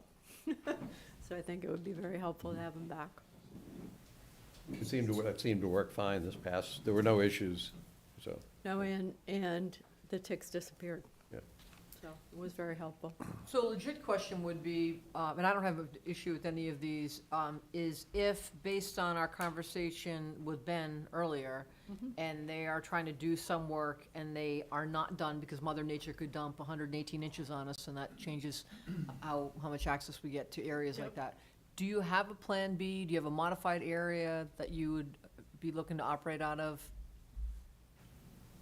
I don't think so, because the line, as I understand it from Dan Moore at Trinity, is gonna go right across that front lawn. Okay, But he and I have talked several times about our schedule, so I think we'll be fine.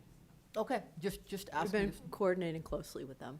Okay, and then I had asked Brittany earlier today, I wasn't sure, by the way it was written, I wasn't sure if the telephone poles were temporary, so they're definitely gonna come down, or the ones in the proposed new parking lot, are those permanent?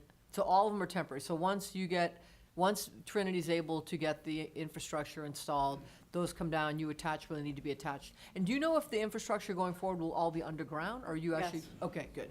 Yeah, so the temp power, it's almost $170,000, but even that is cheaper than the contractor operating off of generators. Okay, So we would like to put that in, and if the funding doesn't come through to the full amount, we could operate with that temporarily, if we had to, with the temporary electricity.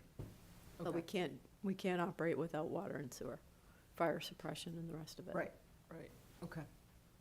And the power's coming in from Hospital Road. Correct. And we're gonna use the lines that exist, that kind of go behind the property, and then make a right turn straight up to Belforge. Okay, so you're not going through any property outside of what's coming up from the hospital? So you're more or We'll less using reuse cottage? the poles that are there, Yep, and then put 4 more in. okay, 2 that would be on current town-owned property, and then 2 that would be on the Belforge leased property. okay. And then, just curious, did the tick spray work last year? Did you? Yeah. Oh, good, okay, that's Oh, good yeah. to know. The first one, we had 6 or 8 ticks crawling all over everything. Never saw another one after that. Oh, good, okay. I would move to, Well, you don't have any questions? oh, no. Okay. The power that you're bringing in, is it getting all the way to the chapel, or is it just powering the front lawn? No, the temporary power that we're talking about with these 4 new telephone poles will go to the chapel So what for will the that, contractor. then what will that then enable you to do? Will allow the GC to have power for the construction project. Okay, so it's to support the construction. Sports and construction, but if we have to operate with it, we could. Not ideal, we don't want to, Trinity doesn't want us to, nobody So wants us to do in that. other words, if you had to go back to the lawn on either side of the chapel, if you have power to the chapel, you then, what I'm getting at is if there was construction on the front lawn that totally disrupted what you're doing, Yep, and you didn't have any, it wasn't a matter of going to the right side of the front lawn or just moving around. You could in fact go back to running events the way you used to run them with power coming in. Okay, yes, okay. once we're open. Okay. That's all the questions I have. Ready for motion? I just realized I am curious as to what the big blue thing is. Water tank. Oh. The fire department Nice asked us color. to. I would move 6,000 to gallons. allow Belforge to use the front lawn for the 2026 season, April to October, and to be allowed to hire Pure Solutions to spray once a week for ticks and mosquitoes during the season. So we'll do them one at a time. Second? Okay, we're gonna do that, all right. Yep. I saw, yep. All those in favor? Aye. Okay, Thank you. next. I'd vote to move. You're voting, not voting. Yep. Vote to request a one-day beer and line. So moved. So moved. Thank you. Second. All those in favor? Aye, aye. Aye. Thank you. Third item. So moved. We started off so complicated, made it so easy. Second. All those in favor? Aye, aye. All right. Very much. Just for Good. clarification, they're technically utility poles, I assume, right? Yeah. Yeah, and we've. Because they're actually cleared gonna run electricity, not telephone, telecommunications. it. Oh, correct, they're gonna, but it's at like 18 and a half feet high. Right, but they're Utility utility. pole is not telephone, unless you're Right. leaning against it with your cell phone. Okay. My English usage has been improved tonight. I'll never call a telephone pole ever again. Not if it's not a telephone line on it. All right, next item, item 4, Christian Donner to update the select board on the following. First, Eagle Scout projects, Sean Donahue's Eagle Scout Project Trail Mile Marker Solution, Project Rail Trail Mile Marker Solution. James Murphy's no longer interested in the bridge project for the Eagle Scout assignment because of the expected length of the permitting process. Okay. The notice of intent filing for a bridge or 2 bridges will move forward, though, for another scout to pick it up when it is shovel-ready. James Murphy indicated interest in constructing the shed instead. Second major item, mitigation of erosion of the trail surface at road crossing due to cross drainage need for engineering design. Third item is the dead pine tree is not on the top of my list. This is Christian's list. It's not on the top of my list either, but this is Christian speaking. My language. On the top of Christian's list of concerns anymore. He rebuilt the damaged bench, and he doesn't think it would be in the exact path of the tree should it fall. Where do you want to start?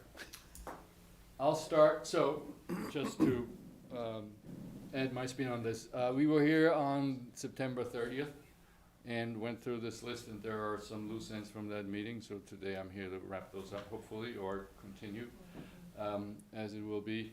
Sean Donahue here is planning to do mile markers on the rail trail. We presented that idea in September. You approved it as an idea, but now we have the specifics, and so you can listen to his presentation and then approve the actual implementation of it, so that we can move forward with it. So is tonight you're making your Eagle Scout presentation, or? I am. Okay. So I saw we had scout leaders there, so His presentation is All right. right here. All right. take it away. All right. Just Oh, to sorry. introduce myself, my name is Sean Donahue. I'm working on my Eagle Scout project for Troop 89. I'm planning to install granite mile markers every quarter of a mile along the Medfield rail trail. It would start the trail would start on the Kingsbury Club side of the rail trail and end by the Dover town line. There's going to be 6 markers in total, and it will hopefully be installed in the spring with the help of volunteers. So on the map, I plotted markers when I walk the rail trail for every quarter of a mile increments, starting from 0 to 1.25. The trail is 1.3 miles, but we stopped at 1.25. So I have the markers right here. I can pass these around. Very cool. Here, Thank you. if you want to take a look at those. And I think this was part of the commitment when you would come in, we were curious as to what they're gonna look like, so I Yeah. appreciate this. And the original design was concrete, but we switched to granite markers, for them to be more strong. What are the dimensions of those? The dimensions I believe I have on the next slide. Not the, kind of on the next slide, but this describes both. 36. Those are the markers right up there. And then next to those are the granite posts. They'll be 36 inches above ground, and they're about just under 5 feet in total. Where'd you get the granite markers for? Are they expensive? These weren't very expensive. We found this person in Shrewsbury who goes to construction sites and asks for donations of granite, and he repurposes the posts. Very cool. Smart. Wow, that is cool. And how do you attach those things to stone? So what we would do is we would drill a hole with a hammer drill into the granite post. I'm not sure the exact word, but it's like kind of a silicone gel thing you'd put in the hole, and then you would screw the mile markers into the silicone. Okay. So this includes the whole depth and how high the post would be above the ground. The number on the left is how deep the hole into the ground would be, and the number on the right is how high the marker would be above ground. And why are they different? Does that have to do with the height of the pole that you're dealing with? Yeah, That's- so the that's final different. hole depth, we tried to keep them even at 36 inches above ground, and the final hole depth would depend on how big the posts are, because they're not all the same length. And here's a silly question. Why red? Well, we just believe they stick out more. Okay, love that. All I right. don't know if we were going Medfield blue, that's why I was curious why. Where'd those come from? Those we ordered, I'm not exact sure the name of the company, but we ordered those online, and each marker, so that's one set of markers. Yeah. There'll be one marker on each side of the post, and I have 4 sets. So, So when you turn around, so you've hit mile, what's our farthest one, 1.25, is that how Yeah. far we go? So when you go back, you'll hit your 3 mile or whatever. Okay, Yeah. that's cool. Look, and then I love you're doing this, because I've done the Shining Sea Trail, the Shining whatever trail down in Falmouth, Yeah. and you have to look on the ground. And Yeah. sometimes, like, you don't wanna hit somebody ahead of you, and so I love the fact this is gonna be raised. This is great. and we ordered 4 sets of those, so in case one set gets damaged, we can easily replace those. Awesome. Any questions? Any more? I was gonna ask why you had 4 sets, but you just answered that, so I'll tell you.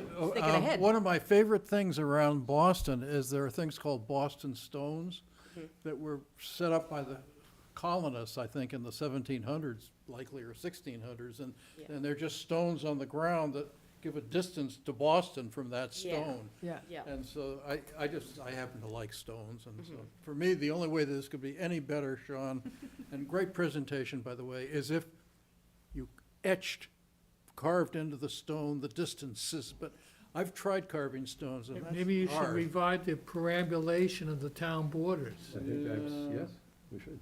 We have a stone up at the Dover.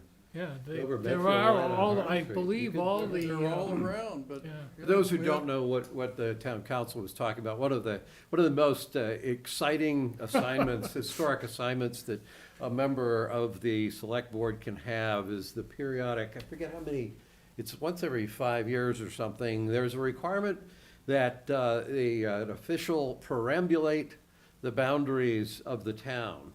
That's to confirm that there's no nefarious action by neighboring towns like Walpole attempting to take our land or something like that. I can attest that I think in the last official perambulation that was called for, I was, I believe, a chair at the time. I don't think anybody's done it since. I have not, I've shown It's up for the great. baseball parades, I haven't done that. It's great, yeah, I missed some baseball parades, Didn't but you actually meet the officials from other towns as you went I around? did At not. times, we have They at hid from times. me, I think. They weren't there, but, It's been done that way before, There so is. if there's Oh, any yeah. kind of a That's actually- disagreement, There you were can some select. can board- fight have it over out right stone? there. but then they wouldn't have let me move the stones a little further out. So when Mike Sullivan told me that I was gonna be perambulating the bounds, I put on my hiking shoes after I first Googled the meaning of perambulation, and it means walking the bounds. But it turns out that Ed Hinckley met us with his SUV and drove us to because there are actually granite stakes around in different places, like on North Street, right at the bound between Medfield and Dover, up by the horse farm, the Hunt Club. And it says M on one side of the granite stone and D on the other side, and there are those all over the place. One of the most interesting ones is in Sherburne on the Constable Farm down next to the river. I was just astonished because you go to the Constable Farm and you feel like you're in the middle of New Hampshire. It's now a trustee's property, fortunately, so. All right. The Medfield, it's on the It's on the Sherburne side. side for of the some reason. river? Yeah, that's why I got to see the Constable Farm. really, Yeah. that's interesting. So the river's not the boundary between the Well, it towns? is, but the granite block is on the We shore. put it on their side. And down further, there's one along the path that runs down from the former power plant to the Charles overlook Irving Trail, there's one just beyond, right at the border there. Gus, you by, saw that. by the canoe launch. Look at these nuggets of knowledge you're picking up tonight, Sean, right? Yeah. Exciting stuff. When we did it once, we actually painted blue on the Medfield letters, which I thought in hindsight was a poor judgment. Well, this is fantastic. And the first time I think I heard about needing to perambulate the property, Isn't there some name for a baby carriage that's like perambulate? Yeah. Yeah. And I, Pram. why do I, A cram. well, pram, but there's, I think there's an older word Yeah, that, there is. it's awfully close to perambulate. And I said, why do I have to push a baby carriage down? I didn't, okay, yeah, thank you. Okay, let's get back on We're gonna track. get this long-winded. So, thank you, Sean, for a Thank good you. presentation. It sounds good to us. Is there There anything you go, my friend. that, Thank you very uh, much. These are do awesome. you have to vote basically on Sean, allow Sean to move forward Yes. with? We can, take So a motion moved. to approve. Okay. the- You got it so moved over there? Okay, second? Second, all those in favor? Aye. Okay. Excellent. Thank you very much. That was awesome. All right, next item, I also brought up in September, it was the need for a shed for storing equipment and materials. At the time, you asked me about what that exactly would look like and where it would be, and I prepared some draft notes. I don't know if you've It's in seen the- those. It was in our packet. Yep, Yeah, okay. Yep. yep, that was helpful. So if that was sufficient, I would also like to get your approval to move forward with that project. As we have pointed out, there are no wetland concerns because it's sufficiently far away from wetlands on either side of the rail trail. The one concern, or one thing to note is that these are two town properties. There is the rail trail right-of-way that is leased by the MBTA, and then there is, along West Mill Street, there is a pre-existing, yeah, I don't know what it's also town property, but I don't know if it is, The old different street anyway. The old street layout, does it not? it was, you know that the railroad track, there was a switch at Harding Street, or on, kind of like on the north side of Harding Street, and there were two tracks coming across, one running straight towards Millie's, one curving up towards Sherburne. So that property, when you look at the parcels, the shed might straddle, I bet, that line, and I'm not sure if it matters on which side we are, if we have to stay on either side. Aside from that, I would like to get permission to move forward with that project. There is also a Boy Scout, as I've noted, James Murphy, who previously had indicated interest in building the Bob McLeod Memorial Bridge project, but with the progress that the NOI is taking, I mean, I've had a volunteer engineer who is no longer responding to my emails or phone calls, so I'm not sure, you know, how much, I couldn't give him a time frame basically, and so he would like to work on the shed instead. So, quick question, is Yes. the shed, can you put the image just so? It might take me a minute, hold on. Because I'm kind of curious as to why it's on the side that, like, just trying to think of the neighbors that are gonna be looking across the street. When it's full foliage, they probably don't see it, but right now, driving by in the middle of the winter, when most of the leaves are down, why, if I'm looking at the right dot, that's what I wanna make sure I'm looking at. It's a blue- Is it like a little blue dot? square, Little blue dot. Is there, and especially the back side of that, we know for sure is all town land, because that's part of the property for senior center. Mhm. Would it make more sense to be on the other side of that property, on the other side of the trail? Is there a reason why it is where it is? I think the other side of the trail's not that level, for Is it- what I could It's see. not level, it is more vegetated, and it's also closer to the wetlands, so I'm not sure about the buffers there. Okay, I'm just asking just simply Mhm. just for the neighbor, because that's more or less right across the street from someone's house that today is just looking at trees. Right, but there's a line of trees, and yes, there are leafy, I mean, put a picture in there, right, it's on the next page, I think. So the top picture is the view from the street, so that it would be behind those trees. It would, you know, I imagine it would be visible, but I don't think it would be, You go with a neutral color like yeah, that like colors, green. or even brown or something. It would blend in. I had a similar question, but it's not because of that, although you're probably right, in the wintertime, you're gonna see it. This is kind of like midway on the trail between Ice House Road and Harding Street. Yeah, I wasn't sure, when I first walked down, I wasn't sure exactly where we were putting it. I was assuming it would be closer to Ice House Road. yeah, it's about halfway, yeah.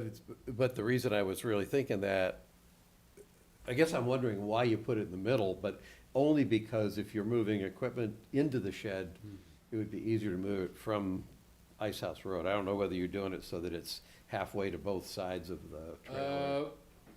I can think of a number of reasons that there's no strong reason. One is because there's a good spot. There's a little opening, a clearing. Another one is that it's out of sight and not not attracting people who will drive by there and say, oh, let's see if we can get in there. You know, it's not as obvious. And Well, for that one, yeah. if you were I'm not arguing really strongly one way or the other, if you were closer to Ice House Road, the actual distance you'd be from West Mill, people would be less likely to see it, unless you think that mischief makers would be more inclined to try to do something with the shed, because it's so close to Ice House Road, you can park there and cross the street and So mess with the shed. there's a lot of shenanigans in that parking lot already happening. I think the further away from the parking lot we are, the better it is for the Right. stuff. Yeah, I would say as long as you're accessing it from the trail and it doesn't become a nuisance for the neighbors, right? Because I know when the trail first went in, there was concern that, okay, not all the rail was picked up. So like now you have this trail, but you didn't really improve our view. We've still got rails in front of us. And the one thing I don't want is like, okay, every year, something else gonna be asked to be installed, and now all the people that thought they're gonna have just a simple trail are getting more and more things. I mean, we have Yeah. when you first start the trail, there's the Boy Scout thing that they can put notices, which is fine. But it's just like, these are the things that if I'm Yeah. sitting at home watching this, I'm like, okay, every year is there gonna be something that's put on there? No, we're not gonna put something on every year, and I know who you're talking about, and the party that complained about the rails is closer to Harding Street. They're not gonna Okay. they're not gonna see that from their Okay. house. Just Yeah. putting it out there. What's the base it's gonna be setting on? Gravel? It's gravel, there's no foundation. There's not gonna be a foundation. Yes, Okay. gravel. It's gonna be a It's wood not floor. a permanent No, structure? no. Okay. So if there was some unforeseen heartburn. Could move it, then absolutely, yes. move it. Okay. Yes. Looking for approval? Uh, Or- Oh, yes, please. Yeah, Motion? So moved. Second? All those in favor? Aye. awesome, thank you. Awesome, thank you.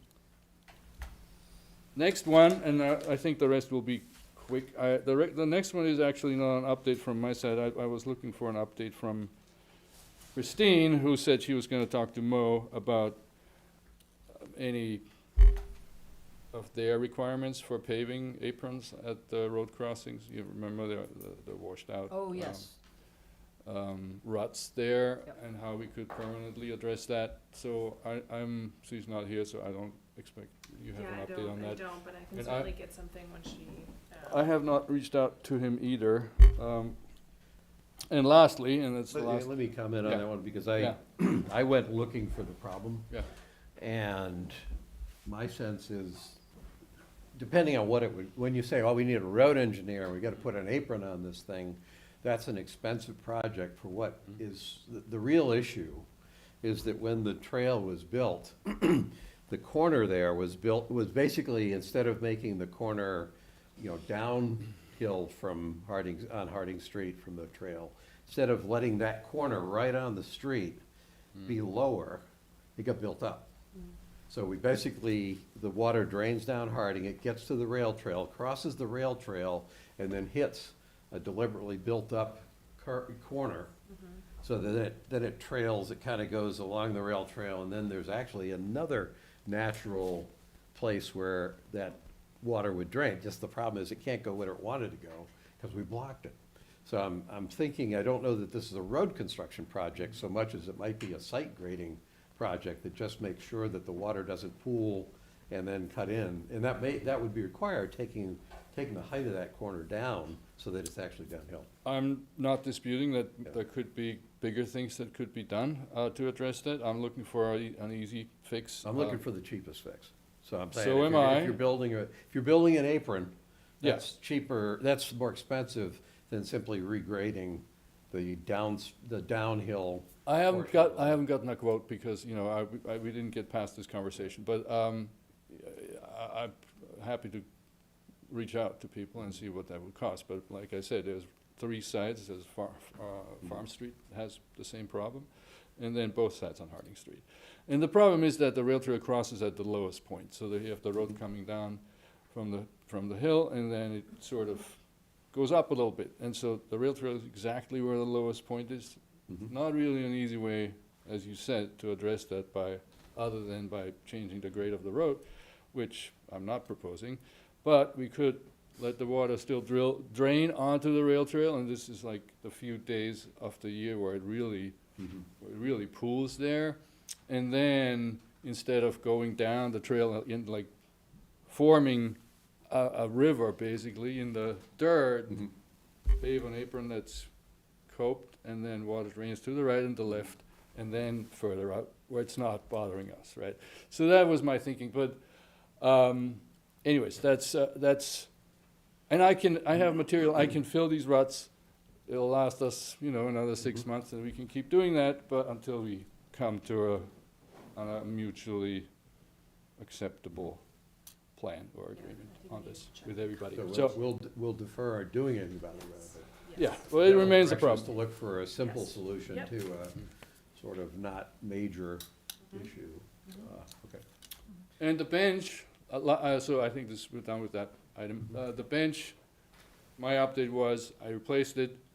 The other tree, looked at it, it's a big pine tree, it's a snag, the top's missing, but it's sort of leaning also that way, but a little different angle. So it will fall on the rail trail, but not on the bench, and will Yeah. not kill someone, hopefully.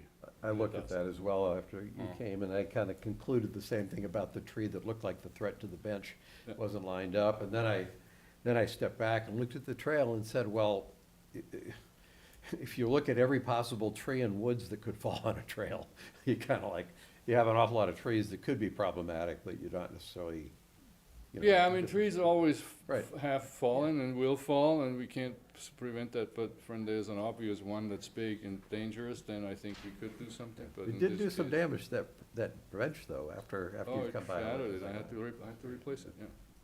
Okay. All right, thank you. Thank Thanks, you very Chris. much. The tree falls in the woods. And nobody here? Yeah, I know. I was waiting for someone to say that. All right, thanks to the scouts for coming. Thank you. All right, next item, let's see, Lauren Zembron, Medfield Community Market, to have a conversation about where in town they could hang a semi-permanent banner for the duration of the 2026 Medfield Community Market season, which runs roughly from late May to late October, to help spread the word about our market. Is Lauren, there she's there, I'm here. okay. Hi, Lauren. On Zoom. Thanks for having me. Yeah, so we've received pretty consistent feedback from both attendees and vendors that we need more signage around town. We had a booth at Medfield Day, and we were still meeting with people in town who didn't know that our market was here. So my question for you was, can we think about anywhere in town where we could hang a pretty large banner? Like, I'm envisioning something kind of like what Memo used to put up for their concert series. I know that location spanning 109 is no longer being used for signage, but is there a possibility that we could get something about that size up somewhere in town to help spread the word? That's the problem. Well, let's hear the comments. Well, I think it's a challenge, right? I mean, I think right now we're challenged with hanging anything across streets, and the go-to spots are ones where we need to make sure we have visibility. So I was intrigued for this conversation because I don't have a simple answer here. Well, there's this- I think what's nice is the community market kind of is in the really visible area. Just how do we draw attention to that during that time of the year? Where is it? What's that? It's near, Where? It's near the Unitarian Church, near Meeting House Pond. Kind of behind, if you go deeper, off of North Street. So there's two components. One is the physical one, which is precluding using the cross the street at the moment anyway, which is kind of fortunate, because that way we avoid the otherwise legal consequence of once you allow one, Yeah. you've opened it up. Yeah. So the solution I would suggest would be to put up some sort of a significant signage on preferably private property, like the church property or whatever, but big enough for people to see. Maybe a semi-banner type of sign. Well, I think the challenge that Definitely we something we have, can ask. just knowing where it is, that's such a, like, when I'm driving along that stretch of North Street, you're gonna be very conscious of crosswalks, cars coming and going from the Larkins area, cars coming out of Jane's, so it's very busy, and you're, personally as a driver, and then that, during the day, you get the kids leaving Dale Street. I'm very conscious of what's on the road in front of me, let alone looking right and left. So that is a challenge, and I think you've got, I think it's a legitimate request, but now how do we try to help the community market, because it's a fantastic program that they have from April to October, but do it in a way that is effective and not spend money on a banner that's put somewhere that can't be seen. Is some kind of mailer or some other, the town website or something like that that could be used? Well, Well, when we get our That's easy. Looking Wayfair into sign, mailers, especially, What? when we have our Wayfair sign, we could potentially do something. I'm kidding Brittany, because she's on the Wayfair Wayfinder with me. Yes. Pete, comments? The community market. Well, I don't have a solution, I guess, but, I mean, I think that, there are all kinds of signage sorts of things that people use to attract attention. And the ones that I see the most often now are those poles that have the sort of the thing that looks like sort of a sail on it that twirls banners? around. Just because it's motion, I guess. You're not talking about those used car things, are you? Oh, those are great. Yeah. No, I'm He's talking about volunteering to the be out there on affordable Saturday. small ones. yeah, we definitely plan to put feather banners up on First Parish property, but that will only be during market hours. I mean, even if we could talk about having sandwich boards up throughout the entire season, rather than, I know currently, unless things have changed, last time I requested approval for a sandwich board, it's only there for 2 weeks, right? So if we can't span a road with a banner, would we be able to put sandwich boards up? And maybe use zip ties so they're not flapping all over the place, but instead of, only having them up for 2 weeks at a time, would that be something that maybe the select board could consider? So Lauren, I kind of had this sort of, I guess, the same reaction that Mark did. I started off by saying, look, we don't want to be putting banners up across the road, because that makes complications for insurance. So as soon as you take banners across the road off, then you're talking about putting banners somewhere. And the immediate logical place to me to put the banner was at the church property, but not only when the place is open. It's like, if you go around some of these rural towns, up in Maine and things like that, they have a community market on Saturday mornings, and at the site of the market, there's a sign that is basically at least permanent while the market's going on, that says community market Saturday 9 to 12 or Sunday 9 to 1, whatever the timing is. So when people are just randomly driving by, they know this is where it is and this is when it's open. So that was my first thought. And then that opens up the question of the private property that the church has, because I think ideally you'd want a banner to be seen from North Street as opposed to the town property that's sort of on the back side of that. You could put it in front of the Dwight Derby House or something like that, but hardly anybody drives there, so they're not gonna see it. So that, I think we could be open to a banner like that. This is not exactly like, this is a thing that you're set up that does run for several months. So it's not a permanent thing, but it's not like just some recreational, one-time event either. So I can see us trying to work around a little more liberal interpretation of telling the town about something. It would be like the Belforge banner, you've got it on a fence. But we're not saying, you can only have it up for 2 months or for 2 weeks. It's there. In fact, it's even there when you're not in session, for good reason. It's a little different because it's that property. But I can see. Can you put it on the church itself, Well, if the church was willing to do that, I can see, or not even just necessarily the church, but even the house that's behind. If the church were willing to do that, then that's a pretty easy answer. If the church wasn't willing, or for whatever reason, I was trying to say, well, is there any way you could consider a banner at the site on town property that would be effective? And I'm coming up a little short on how to do that, but I mean, in principle, I wouldn't be opposed to that. There's a fence along Frary Street that Memo on Medfield Day puts all kinds of banners on facing the pond. Yep. yeah? If you put Yeah, them facing and- the street, people park their cars there, so people wouldn't see that. Right, that's. What about, I think that fence extends so where Vine Brook runs under the road, Yeah. and right there, so it wouldn't be distracting Are you before, talking on that- before you get to the congested area that you raise legitimate concerns about, perhaps put a small banner there. The railing around Meeting House Pond, is that on town property or on church property?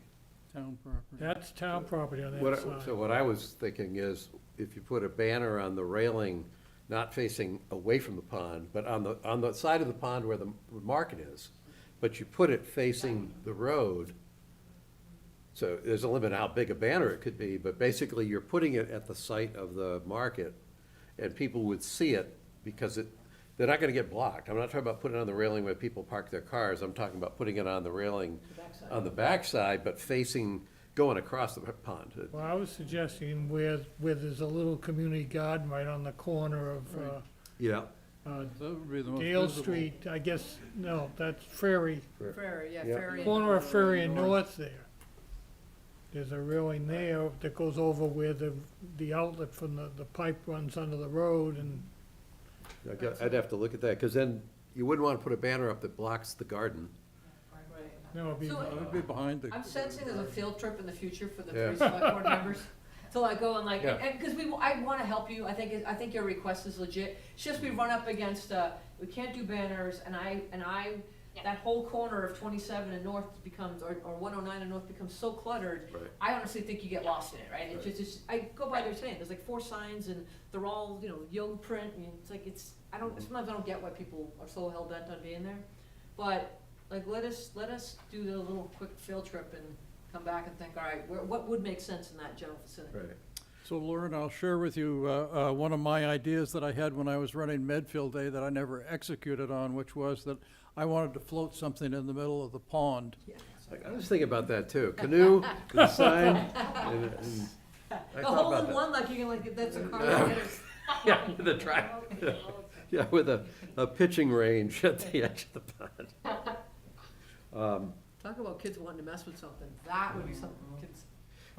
And your sandwich board, my first reaction to that was, well, first off, if I were you, I'd want a big sandwich board, I like a bigger sandwich board than any sandwich board anybody has. But I wrestled with, but then that shouldn't probably go in all the usual places where everybody else's signs go. Right. So even though that basic configuration for a sign might work, I don't think it would work to put it where everybody else is putting signs. So you'd still have to find a place that would be okay with the town, assuming it's on public property. Now, if it's on private, maybe the church would be more okay with a big sandwich board that could be there during the time that the market's in session, and then it's not even a question of what we would do. But I wouldn't, again, in principle, I wouldn't be against trying to find a way to make that work. It just feels to me like the sign has to be pretty close to the market. Right. Yeah, that makes sense. Yeah. Yeah. Okay, so maybe we table the discussion until I've had a chance to talk with the First Parish folks. Yep. And then if they, for whatever reason, are comfortable with that, we can just narrow it down by thinking about more specific locations and go from there. Because we have plenty of time before we open for the 2026 season, so plenty of months. I think what you're hearing tonight, Lauren, is that the three of us are on board with trying to help you do what you're doing. We have constraints on what it can and can't happen, but we're happy to entertain ideas, and we'll try to come up with ideas ourselves that might work. Wonderful. Okay. All right, I appreciate it. Sure. Thank you for your time. All right, thank you. Pete, last comment. So Lauren, should I share our conversation that we had within the last several weeks about the market? Oh, about what you mentioned during the holiday stroll. Well, yeah, a permanent home for the market, basically, if you want one. Yeah, I mean, it's kind of up in the air as for now. I mean, we don't want to move locations now because in 2 years we've been at 2 locations. First we started in the parking lot of Montrose, and now we're at Meeting House Pond. It's a lovely location right now. I think it's in the center of town. A lot of people walk, a lot of people ride their bikes, and it's near local businesses. So I think and it's just a lovely farmer's market type vibe. It's a beautiful area. So I think for now we're settled. We'd be open to potentially moving in the future, but for the foreseeable future, I think we're pretty happy where we are. I'm just glad to hear that Pete didn't talk to you about having more craft brewers there. I'd be okay with that. No, I was focused on a winter home. Yes, the greenhouse. That's a conversation for another day. I'm intrigued. I think it's something worth looking into because a lot of neighboring towns do have markets that go throughout the winter months. So as we grow, we're just looking to grow as the years go by. So lots of possibilities for the future for sure. Okay, thanks, Lauren. Thanks for doing it. Thank you. Have a good night. Bye. Right. Let's see. Discussion items. Just a conversation. Okay. It says potential votes on these discussion items. Item 6, board and committee appointments. Vote to appoint Jill Rock to the Transfer Station and Recycling Committee, and we got a pretty well-worded recommendation from the Recycling Committee to attest to Jill's credentials, I guess, and expertise. So she sure sounded like a good add to me. So moved. Second. All those in favor? Aye. Aye, okay. Next item, vote to approve liquor licenses, common vittler licenses. Victular. It really is victular? It sounds like victualler. I always thought it was vittles. We need our vittles. Oh, it is. There's a word vittles, which is How you like a spell it? corruption. V-I-C-T-U-A-L, victualler. Okay, I will defer. Stay on I'll track. defeat well, it's important, we don't want to approve the wrong group of people. Okay, common victualler licenses, amusement licenses, and Class 2 motor vehicle license for calendar year 2026. Mark, I think that can I read them all out? Or You can I can- just say as, I talked In with our info Brittany about this. I'm comfortable, the liquor licenses have to be individually read, but after that, if you want to simply reference the document for each of the other categories, okay? and then have the document admitted in the record, Okay, that's fine. so Mark thinks it's very important for us to publicly advertise for the liquor vendors here in town by calling them up by name. So we're gonna deal with the liquor licenses first, which includes, let's make sure, I tried hard to think if I could think of any that we left out. They're grouped by types of licenses. Right, so the first license is alcohol license renewals. This is all alcoholic beverages, restaurant. Avenue Restaurant, Tom McGue Incorporated doing business as Basil. Gannon Medfield Incorporated doing business as Wasabi. Kingsbury Club Medfield Incorporated. Noon Hill Partners LLC doing business as Noon Hill Grill. TM1 Group Incorporated doing business as Takara. Mother Anna's Incorporated doing business as Mother Anna's of the North End. And N&G Restaurant Group LLC doing business as 21 North. I would move to grant licenses to all of them, renewals. That's Second. ensuing year. All those in favor? Aye. Aye, okay, so those are all approved. Next is package store, all alcoholic beverages. We have 3, Bullard's Market and Package Store, Inc., Medfield Package Store, Inc., and Vet Package Store, Inc. So Medfield Package Store Inc., is that Larkin's? Yes, Okay. and Vet is, I think, Columbo's. and then Bullard's. Okay. So moved. Second. All those in favor? Aye, aye. Aye, okay. Next item is package store wines and malt. There are 2 stores, Gulf Resources Incorporated doing business as Medfield Commons, and M. Carroll Incorporated doing business as the Medfield Wine Shop. Move to grant renewals to those 2. Second. All those in favor? Aye. Aye, Aye. okay. Next one is Farmer Series pouring permit. That's Seventh Wave Brewing Incorporated and Farthest Star LLC doing business as Farthest Star Sake. Move to renew those 2. Second. All those in favor? Aye, aye. Okay, that's good. Now, we can get on with things. So there's, I won't call them all out, but the next grouping is the common victualler license renewals. You can find the list of victualers in our meeting packet. Just as I was looking for restaurants I couldn't think of, just to be clear, a restaurant like Perfect Strangers is not on this list because they don't have any place to sit down. It's strictly That's how takeout. it's defined. So that's how it's defined for anybody who was wondering why certain businesses that some of. They would still have a Board of Health permit. Right, but that's why they're not on the list, is there's no place you can go to eat there. Which is why Donut Express, even though it only has a little table and a couple of chairs, is on the list. Yep. Okay, motion. So moved. All those in favor? Aye. Aye. Okay, those are all approved. And that's good. And then we have common victualler license renewals pending paperwork and license fee. Is there a So- story behind that, Brittany? They haven't returned, I mean, we've been in contact with them, they have yet to return their paperwork, though. Is there a cutoff to when it needs to be in? I mean, technically, the license ends at December 31st, which is why we're trying to get them approved pending the end of the year. Otherwise, they won't have one until the beginning of your next meeting on January 6th. So we're voting these pending your receipt of the paperwork. Yes, exactly, Yeah. yep, so once I So our approve it, vote they'll doesn't get us- become effective until that paperwork Until the is received. paperwork comes in, and then I'll issue them the license effective January 1st, yeah. So there, that one I'm gonna call out, just so people know which ones are pending, make sure they know that they're pending. Go Fresh Foods Incorporated doing business as Medfield House of Pizza. Mother Anna's Incorporated. John F.A. 68 Restaurant Inc. doing business as China Sky and Around the Plate. So Mother Anna's is actually listed already up top, so That's what? a liquor license, and they That's haven't liquor. returned. So they can sell liquor, they just can't sell Yeah. food.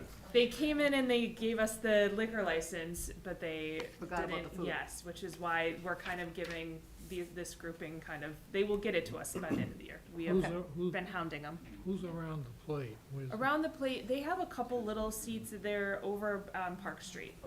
Very good. They're Yep. supposed to have good salads, is what I heard. I They haven't gotten have there yet. delightful things in there. Yes. Jessie's phenomenal. Yes, she is. So I would move this group pending receipt of the Receipt, yeah. paperwork and license fee. Second? All those in favor? Aye. Yeah. Aye, okay. Next is amusement license renewals. And these, let's see, I gotta remember what this is. These are primarily or exclusively restaurants that have TV, they have like a bar where they have TVs.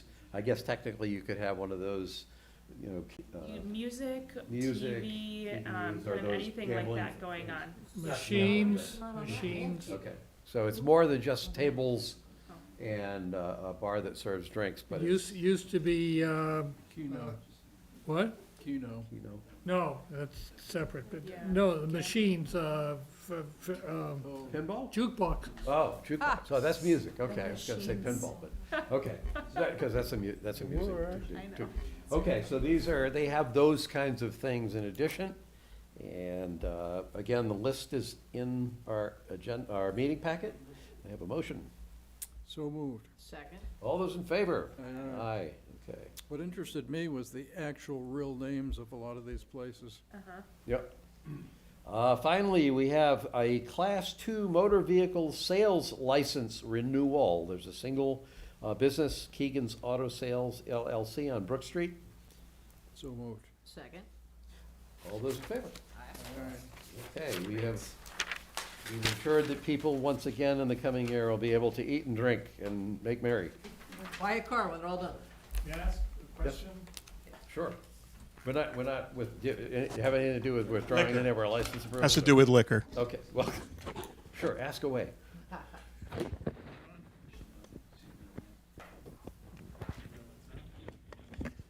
Jerry Platt, 7 Curve Street. I wanted you to get through all the liquor just so I could know where I'm going later. So we are exploring for the Zulo Gallery getting a liquor license, and as we were looking at the operations, and we have some folks that are looking more. I would have never brought this up except it's in front of us. Do we have X number of licenses as a town? And if we Yes. do, are there still ones available? Yes, there's 15 restaurant all liquor license, and I believe I haven't counted, but we are not there. Okay. So there are, and they have been, I've been in discussion with folks over there, so we're all good. Yeah. There's a related question that I've actually fielded from someone. The businesses that have just the, what's it called, a malt license? Yes. Beer If any and of- wine, Huh? beer and wine.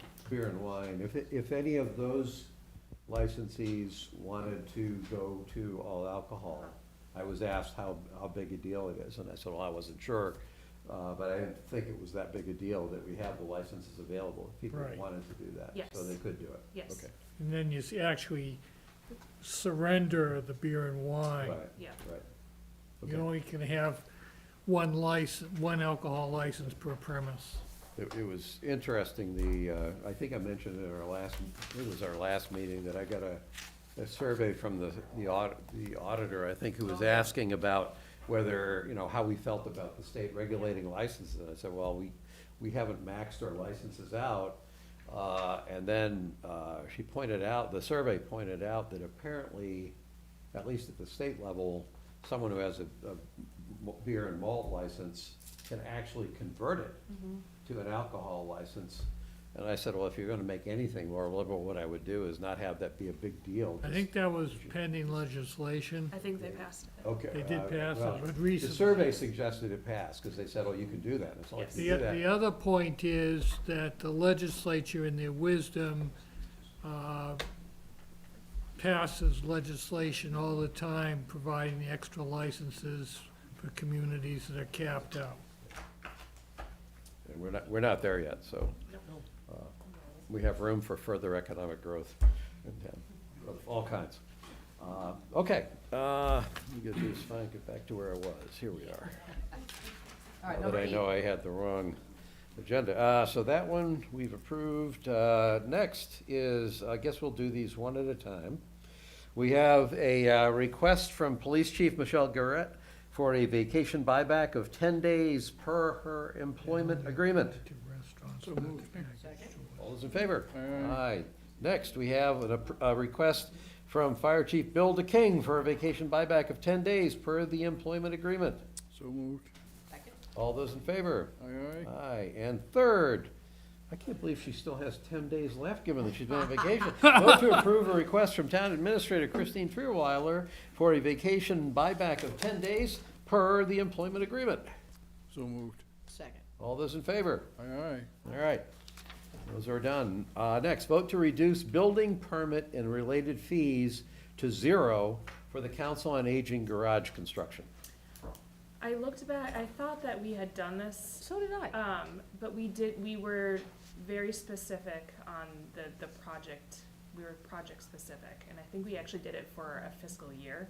Oh, okay. So we are just requesting it now this is probably the only bigger construction on the horizon right now, so.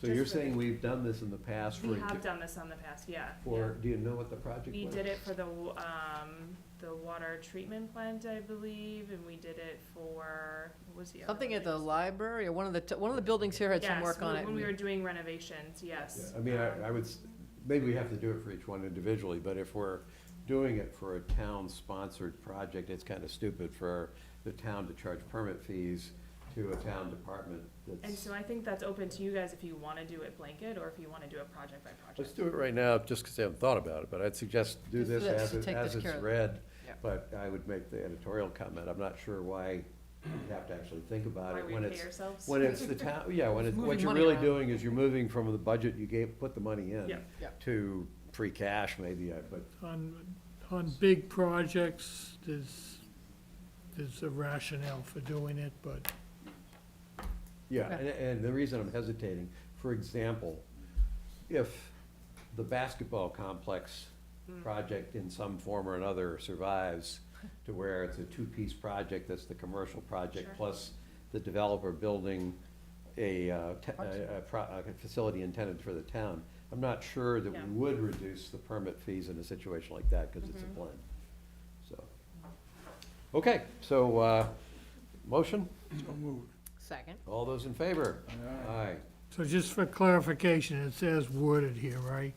Just for the COA garage. This only applies to the COA and the specific project the COA Right. is, but we've had a philosophical discussion that says, in general, we probably wouldn't be looking to Right. charge in the future for that. Next, vote to sign the time extension authorization for the facade improvement earmark to June 30th, 2027. So moved. Second. All those in favor? Aye, aye.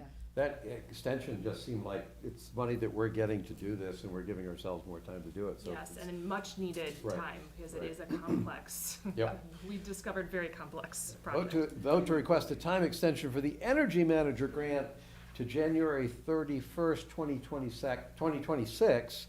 And I believe this is actually, the issue here is, it's Eversource that's given us this grant. So Yes. we're voting to approve, taking longer to do it, and Eversource has indicated their willingness to support. Yes, and that is just, and I should have been more specific, I realized after I wrote it, that is just, time extension for hiring the energy manager, and they have granted that to the end of. And you feel we can do that by then? We actually are pursuing someone right now, Okay, so, good. yes, we feel very comfortable in doing that. I would modify the motion to add hiring, just for So the vote record. to request a time extension for hiring Of the, yeah. The energy. hiring the energy manager under the grant to January 31st, 2026. So moved. Second. All those in favor? Aye. Aye. Okay, that's approved. Next, they are, this isn't Gene's telephone poles, this, utility poles. This is a different pole. Vote to approve the relocation of one pole, number 10/1, on Harding Street, northerly side, at the intersection of Harding Street and North Street, relocate in preparation for the intersection redesign. I noted how small a move this pole was. So this pole right now is on the island. It's being moved a little bit over, which I assume is sort of in the center of the contemplated roundabout, or somewhere inside the circle, is what they're moving, so. It's too bad, because I can remember the engineer said it's expensive to move. So moved. Put the banner up in the. All Exactly. maybe. All those in favor? Aye, aye. Aye. Okay, that's approved. Next, vote to authorize the chair to sign the MHP Technical Assistance Application for Housing Council for the project known as Rose Bay, located at 30 Pound Street. I will editorially note that I first sent Brittany a message that said, listen, I'm fine having this on the agenda, but you gotta understand, I'm not voting for anything to help this Pound Street project, after they blew us off in the meeting. And Brittany properly pointed out that this grant is for the technical assistance to support the zoning board of appeals in reviewing this project, so I'm completely on board. But, I was fired up to throw a shot back across the bow, and I couldn't do it. So moved. Second. All those in favor? Aye, aye. Next is vote to enter into and authorize the chair to sign the feasibility study agreement for the Dale Street Elementary School project. So moved. Second. All those in favor? Aye, aye. Anybody who wants to read the long, boring contract that's behind it, I can tell you I've done it. There's nothing in there that's objectionable. And they're not giving us any money for the feasibility study because we've already spent it on the last project. So we're the ones that are coming up with the money on that. Next, vote to sign the contract with Bright Solutions Consulting Group LLC for the annual sustainability and operations consulting to be paid for by the DFC grant. And if I read it correctly, this is a $3,000 contract that's 20 hours of time at $150 an hour. Up to that. So this is, just so everybody understands. Yeah, this and is- Amanda Decker's great. yeah, this is not a $2.6 million project. This is our annual, we've done this before. Pay with grant money. So moved. Second. All those in favor? Aye, aye. Aye, okay. Next, a vote to sign the contract with Stumpy's Tree Service, Inc. for a 2-year tree maintenance and removal, work for the town with payment detailed in the contract and quotation form. I will point at the period of performance is a 2-year contract, which interestingly, the rates don't change from one year to the next, which I found interesting. The period of performance is January 1st, 2026 to December 31st, 2027. This is a true time and materials contract, no lump sum, but it did not specify a total contract value. And I was a little surprised that there was no ceiling on this. I think it's Maybe on it is a call. 2.6. I think it's It on is call on call, service. so Mo will be able, and the tree warden will be able to call So they'll someone when have they to- have, and they have a tree budget They have a limit, budget, so okay. they So- can't go over that. They can tap this contract, but they have to stop tapping it if they don't have the money in the Yes. budget. Yep. Got it. So moved. Second. All those in favor? Aye. Next, vote to sign the contracts with Smith and Loveless for previously approved capital projects for the improvements to 2 sewer lift stations, the Orchard Street Pump Station for $119,259, and the Indian Hill Pump Station for $44,950.50. I wanted to understand what previously approved capital project was. I don't remember the name of this company, so I don't remember us approving it, but unless you mean it was approved by the capital. Yes, at town meeting in 2024, these projects were approved. So this was a project that was on the 2024 town meeting on Correct. the capital. Yes. The voters approved it as a Yep. capital project. Now what we're doing is approving the contract that basically carries the project Correct. out. And it's actually 2 contracts. Yep. Got it. That So was- moved. Second. All those in favor? Aye, aye. And that was for both projects, unless you want a second. The town council tells us we need to vote twice. Okay, consent agenda. We have 2 items. A request from the trustees of reservation to place a sign at the transfer station from December 19th to January 2nd, advertising Powasset Farm Summer Camp. This is kind of a nice kind of sign to put up in the middle of the winter to get people jazzed up about the warm weather that will eventually get here. Other item is vote to allow the following sign request to advertise Hale Education at the intersection of North and Main and Route 109 and Hartford Street. First one from February 4th to the 18th to advertise Hale's summer program registration. Second, from March 4th to the 18th to advertise Hale's summer program registration. Third is from April 1st to the 15th to advertise swimming lessons and family and community program. And fourth is from May 6th to the 20th And that's the swimming lessons and family. to advertise swimming lessons and family and community program. Just out of curiosity, do you know like 2 weeks on, 2 weeks off, 2 weeks on, 2 weeks off? Is that because we have the 2-week limit and they thought they couldn't do it? Yes. I would, well, so let's approve it as requested, but maybe the 3 of us can think whether that's the normal standard we have, but in a case like this where Hale's advertising a summer program, we're only gonna advertise it for half a month because you guys have a arbitrary bureaucratic rule that says you can only be on for 2 and then you're 2 months, or 2 weeks off. You're opening the door for other people, though. I know. I mean, All right. Well, Be so careful what let's, you ask let's for, approve, 'cause- let's approve. I've just asked you to think about it. Do I have a So motion moved. to, move to approve the consent? Second. All those in favor? Aye, aye. All right, so we've approved it as it is, but at some point here, we might want to have a philosophical discussion about that one. Next, we have gifts to accept donations totaling $630 for use by the Council on Aging. So moved. Second. All those in favor? Aye, aye. Aye. Okay. Citizen comment. Great, we got citizen comment today. This is good. We haven't had one of these in a while. I know. Here we go. Just when Christine thought she was missing so much. Still Jerry Potts. So this is from Dick Judge. He handed this to me and said I should read it. So So you, You didn't well, wanna you have stick to either around? give us your address or Dick's address. Maybe you should give us both. No. it's Jerry. I believe everything in this, though. So I will say it, but that's why I'm reading. I never read anything Okay. ever. That's what keeps me smart. Anyway, happy holidays from the Kingsbury Pond Grist Mill Committee. We would like to invite people to come down, especially in this Currier and Ives, okay, I threw that in, time of year where it's frozen and there's skaters. This is an incredibly good time for folks to come down, take pictures, and enjoy the skating, nature, the grist mill. If you want to do holiday pictures, a great location, and we'd love to see folks down there. So it was just happy holidays and come down and take pictures. It's a good citizen comment. I can tell some of my friends have already done that. I can tell by the background of their photos. There you go. No, I turned it off. I'm sorry.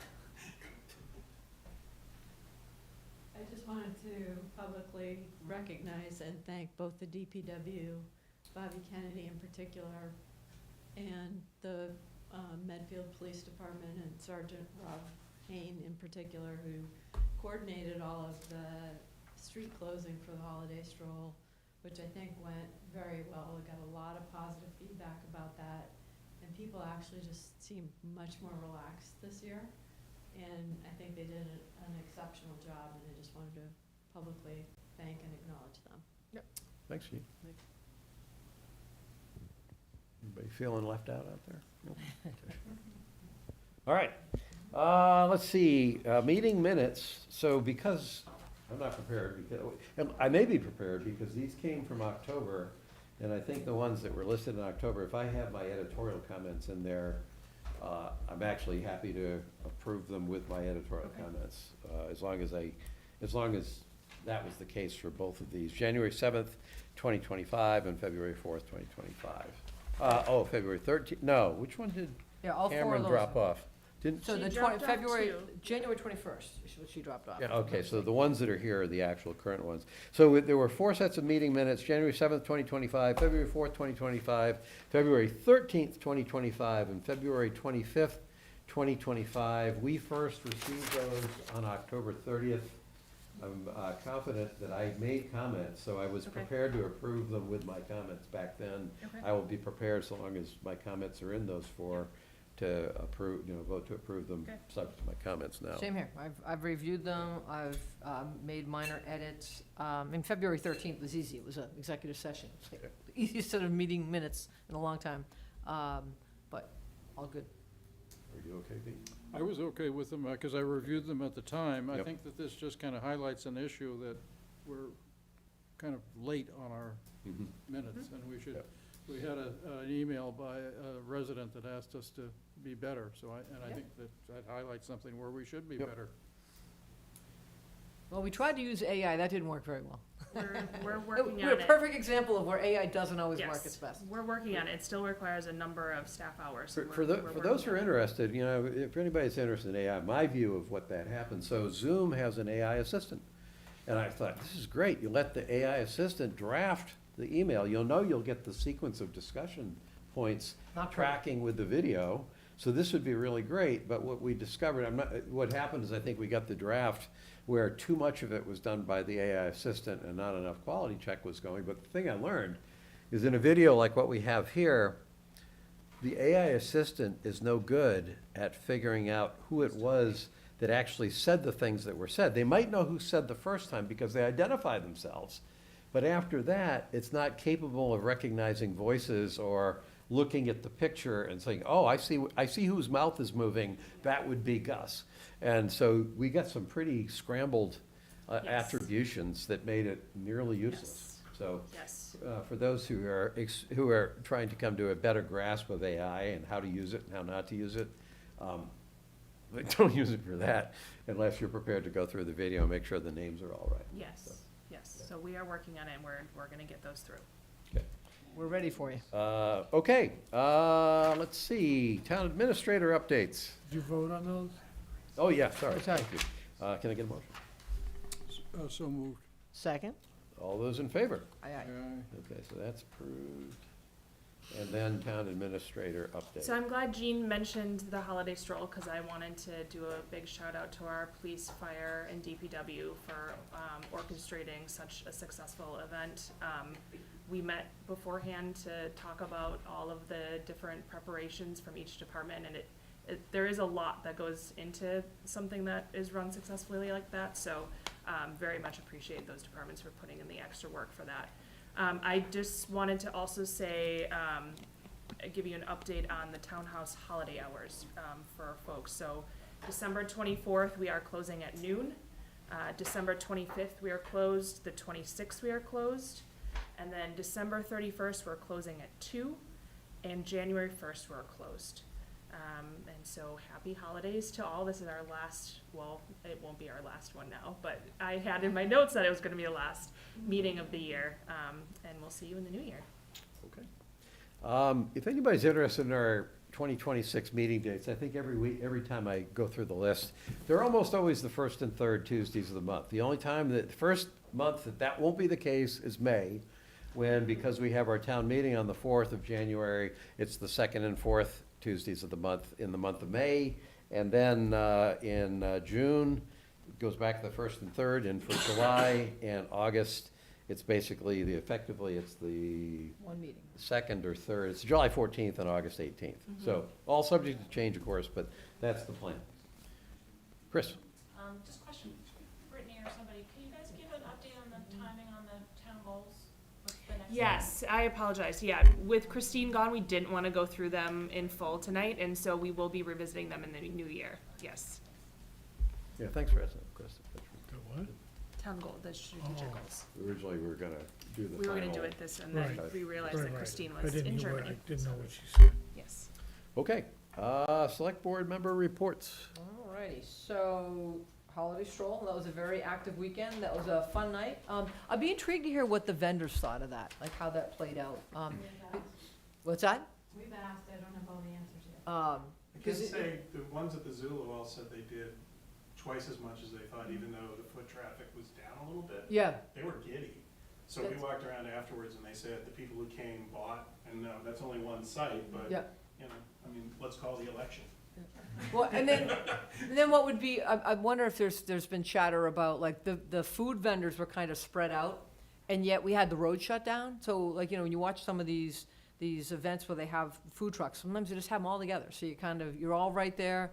Because I knew Cousins was there, and it took me a while to figure out where the heck they were.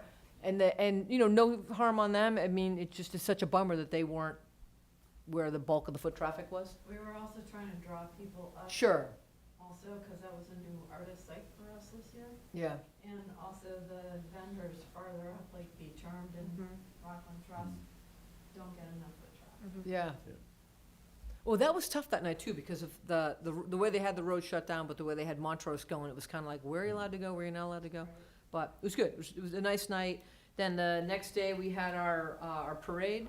I love the fact that they changed it up a little this year, and we had the band, we were given the cue, like when the whistle blows, if we stop, the fire trucks will stop, and then the band could play. It was fun, it was a nice day, the weather cooperated, good turnout. And then Angel Run was the next day, which was nice, the weather held up for that, I think there was a good turnout for that, good vibes. So nicely done on that. I did have after our last meeting, back on, the 2nd, I met with, 2 residents the next day. They'd reached out to me because of something I had brought up for, town meeting a couple years back for the wells. They asked me what was going on. I had shared that I'd been sitting in the meetings. I had given them Deb's contact information so they could reach out to Deb because she's chair of the Conservation Commission. But I then did sit in the next meeting. That Thursday night, I did 2 screens going. I had ComCom on one screen and the ZBA hearing for Rose Bay on the other. The concern that they brought forward was the whole idea of grandfathering. I brought that forward to the Conservation Committee on the meeting, stressing that there's banter. They haven't decided on anything, right? They're still trying to sort out, is it something they can do in 2026? Because there's still some homework to be done. The John Woodhull did a great report, but the report clearly called out the average homeowner that has a private well drills down almost 600 feet. The town taps in at about 50. And so that any water that a resident would be using during a drought, you might not feel it for another 6 to 8, if not 9 months. So it's not really impacting them. So some really valid points, and the commission had a good conversation. The only thing I threw out to them is they considered potentially not allowing a exchange of homes. So if you sell your home, your grandfather clause would go away.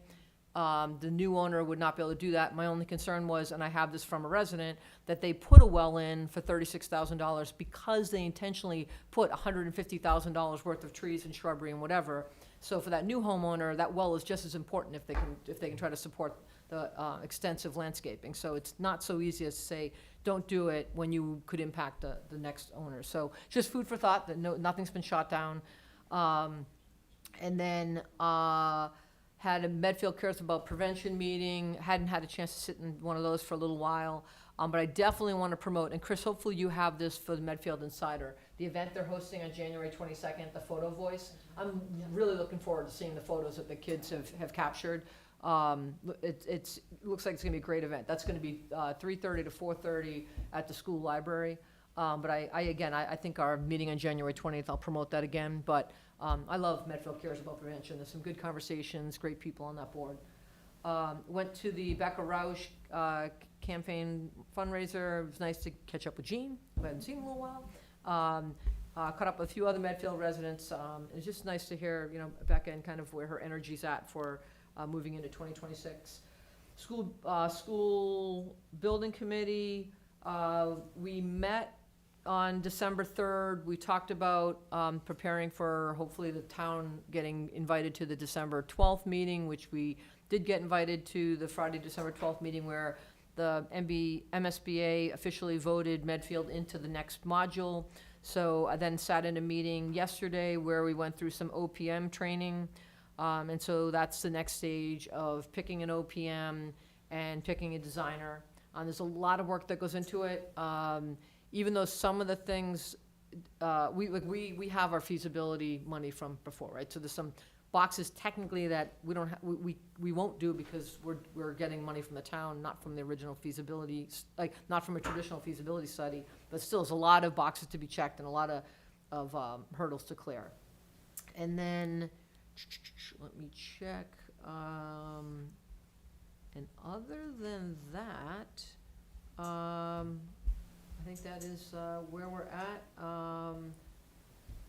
No more, I don't believe a Affordable Housing Trust meeting happens again until the beginning of January. School Building Committee doesn't happen again until the beginning of January, so I think there's a little hiatus between now and the start of the year, so. But I do want to follow the comments of, back to the holiday stroll. The community support on that was outstanding, and Jean, you brought it up, but between the police and fire, and just seeing all the community facing, and all the people that supported it, really nice way to kick off a fun weekend in Medfield. So on that note, Pete, I'll pass the baton to you. Are you okay with my going? Yes. Is there anything you're planning to do that I should be objecting No, I just. I didn't, I was- I'm gonna pass the baton to you, and you can pass it to him, right? So to? He never clear asked our me hand for off. permission before. It's like, what's he got up his sleeve here? So I had my first Friday of the month office hours, and then the Medfield Foundation had an update from its legacy grantees at the Zulu recently, and that was fascinating. The Medfield Foundation doesn't have a lot of money to give to grant to people. It's usually around $40,000 a year, but the way that the people use it is pretty remarkable. The Zulu Gallery got money for its planning. The Friends of the Medfield High School Theater Society got money for tools and a shed. The animal shelter got money for their updating all of the cages. They're like a fundraising powerhouse. Sustainable Medfield came out with a brochure that explains to people that are moving into town about different town services. And the Peak House Heritage Society recorded the structure of the building when they were replacing the shingles, and they realized that they didn't really know what was underneath the shingles, and so that they wanted a recording of what it was in case the building got destroyed. The Medfield TV had rolled their grant over, and they got money to do podcasting equipment. So if you want to do podcasting, go see Medfield TV. They've got the equipment now. The Energy Committee met, and Susan McPhee, our consultant, reported that the library building has no gas now, as I understand it, and the electric usage, everything's been switched over to electric, but they're still down in terms of their energy usage. As she said, it should be a model for the state as to how to do things. They're down in electric usage or electric cost, or energy cost? Energy usage is down. But not the cost. I think, well, I don't know. Electric usage, no gas now, but electric usage not up much. So the electric usage did go up, but it sounds like the cost is down. But I'm not sure of that answer. Okay. And they pointed out that 84% of the energy usage in town is the buildings. Townhouse windows that got put in apparently are excellent. Let's see, Green Communities Summit, Cynthia Green and Haley Passas, I guess, went to that. Newburyport has coaches, I made a note of, fellowships without cost from UMass Lowell. Solar, let's see.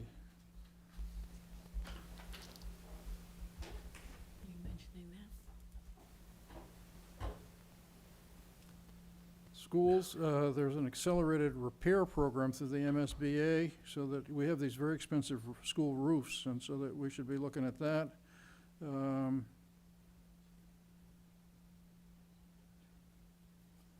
There are multiple MSBA grants, and yes, per speaker, we need to apply for, or we should apply for those. Hilly Passas mentioned that grants through the climate leaders, if we become a climate leaders, and we only need to adopt the specialized energy code at our next annual town meeting to do that, that their annual grants up to $1 million from DOER. There was a presentation on the specialized code.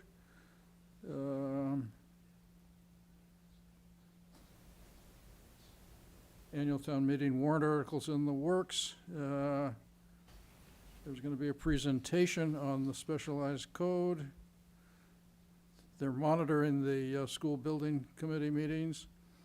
There's going to be a flip the switch to celebrate the turning on of the memorial solar array.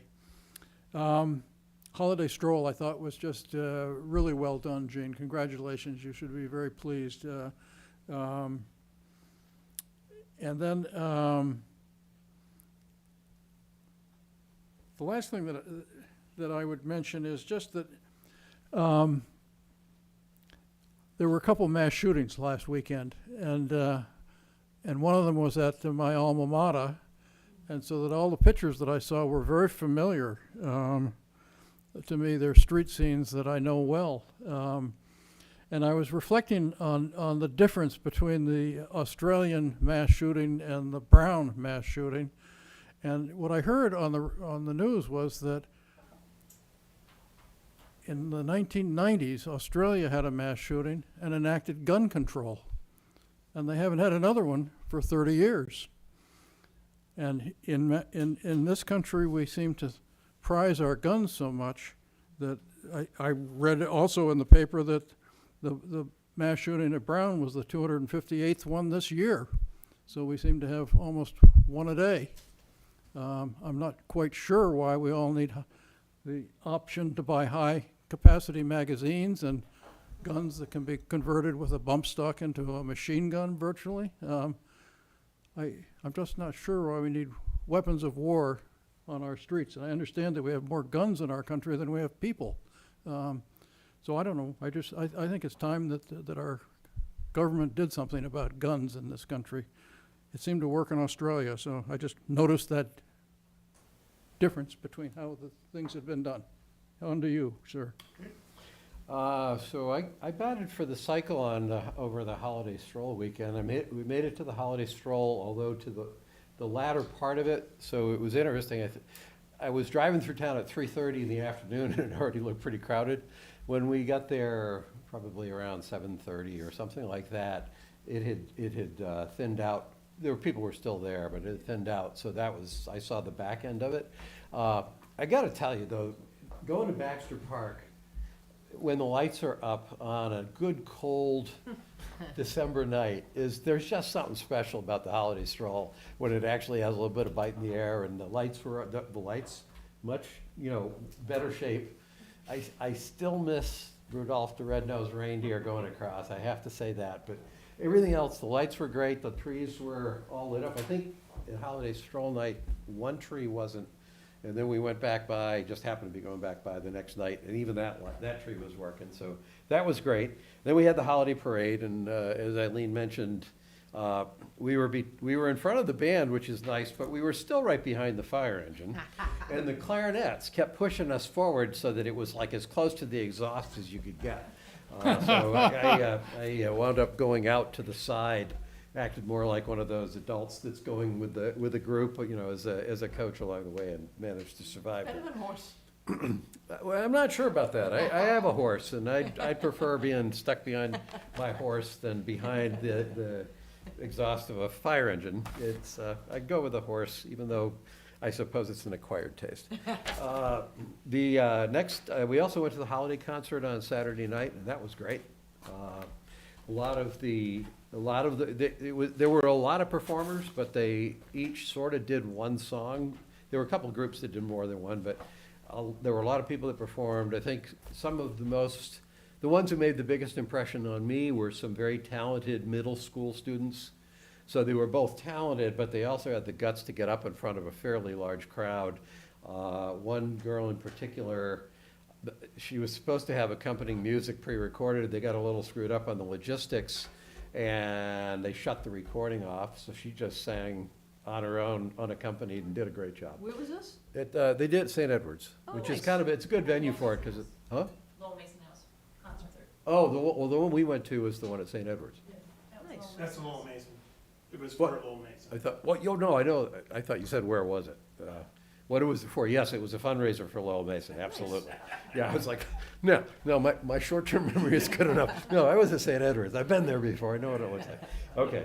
But anyway, it was a great concert, great music, and a variety of performers, so that was worthwhile. And then thanks to my wife who entered the Angel Run, I also was at the Angel Run with our dog. And both I and the dog enjoyed the walk that we took while my wife was running. And we weren't exactly sure what the route was, so she crossed the line before we ever got there, because we were looking for the return loop in the wrong side of the town. This morning, the MBTA Advisory Board they do 5 Zoom their meetings. The advisory board is made up of people from virtually every town that either has any form of MBTA transportation or is adjacent like we are. So there's a very large board. I can say there aren't usually a large number of people who attend.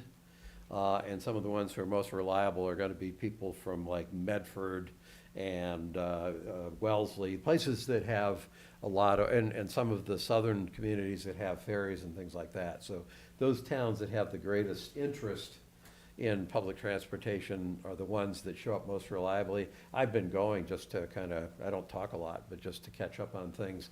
The one thing I took away from, they went over the operating budget for the MBTA Advisory Board, because there's 3 staff members. We mentioned that Brian Kane and one of his assistants showed up here and visited. They're working hard to visit.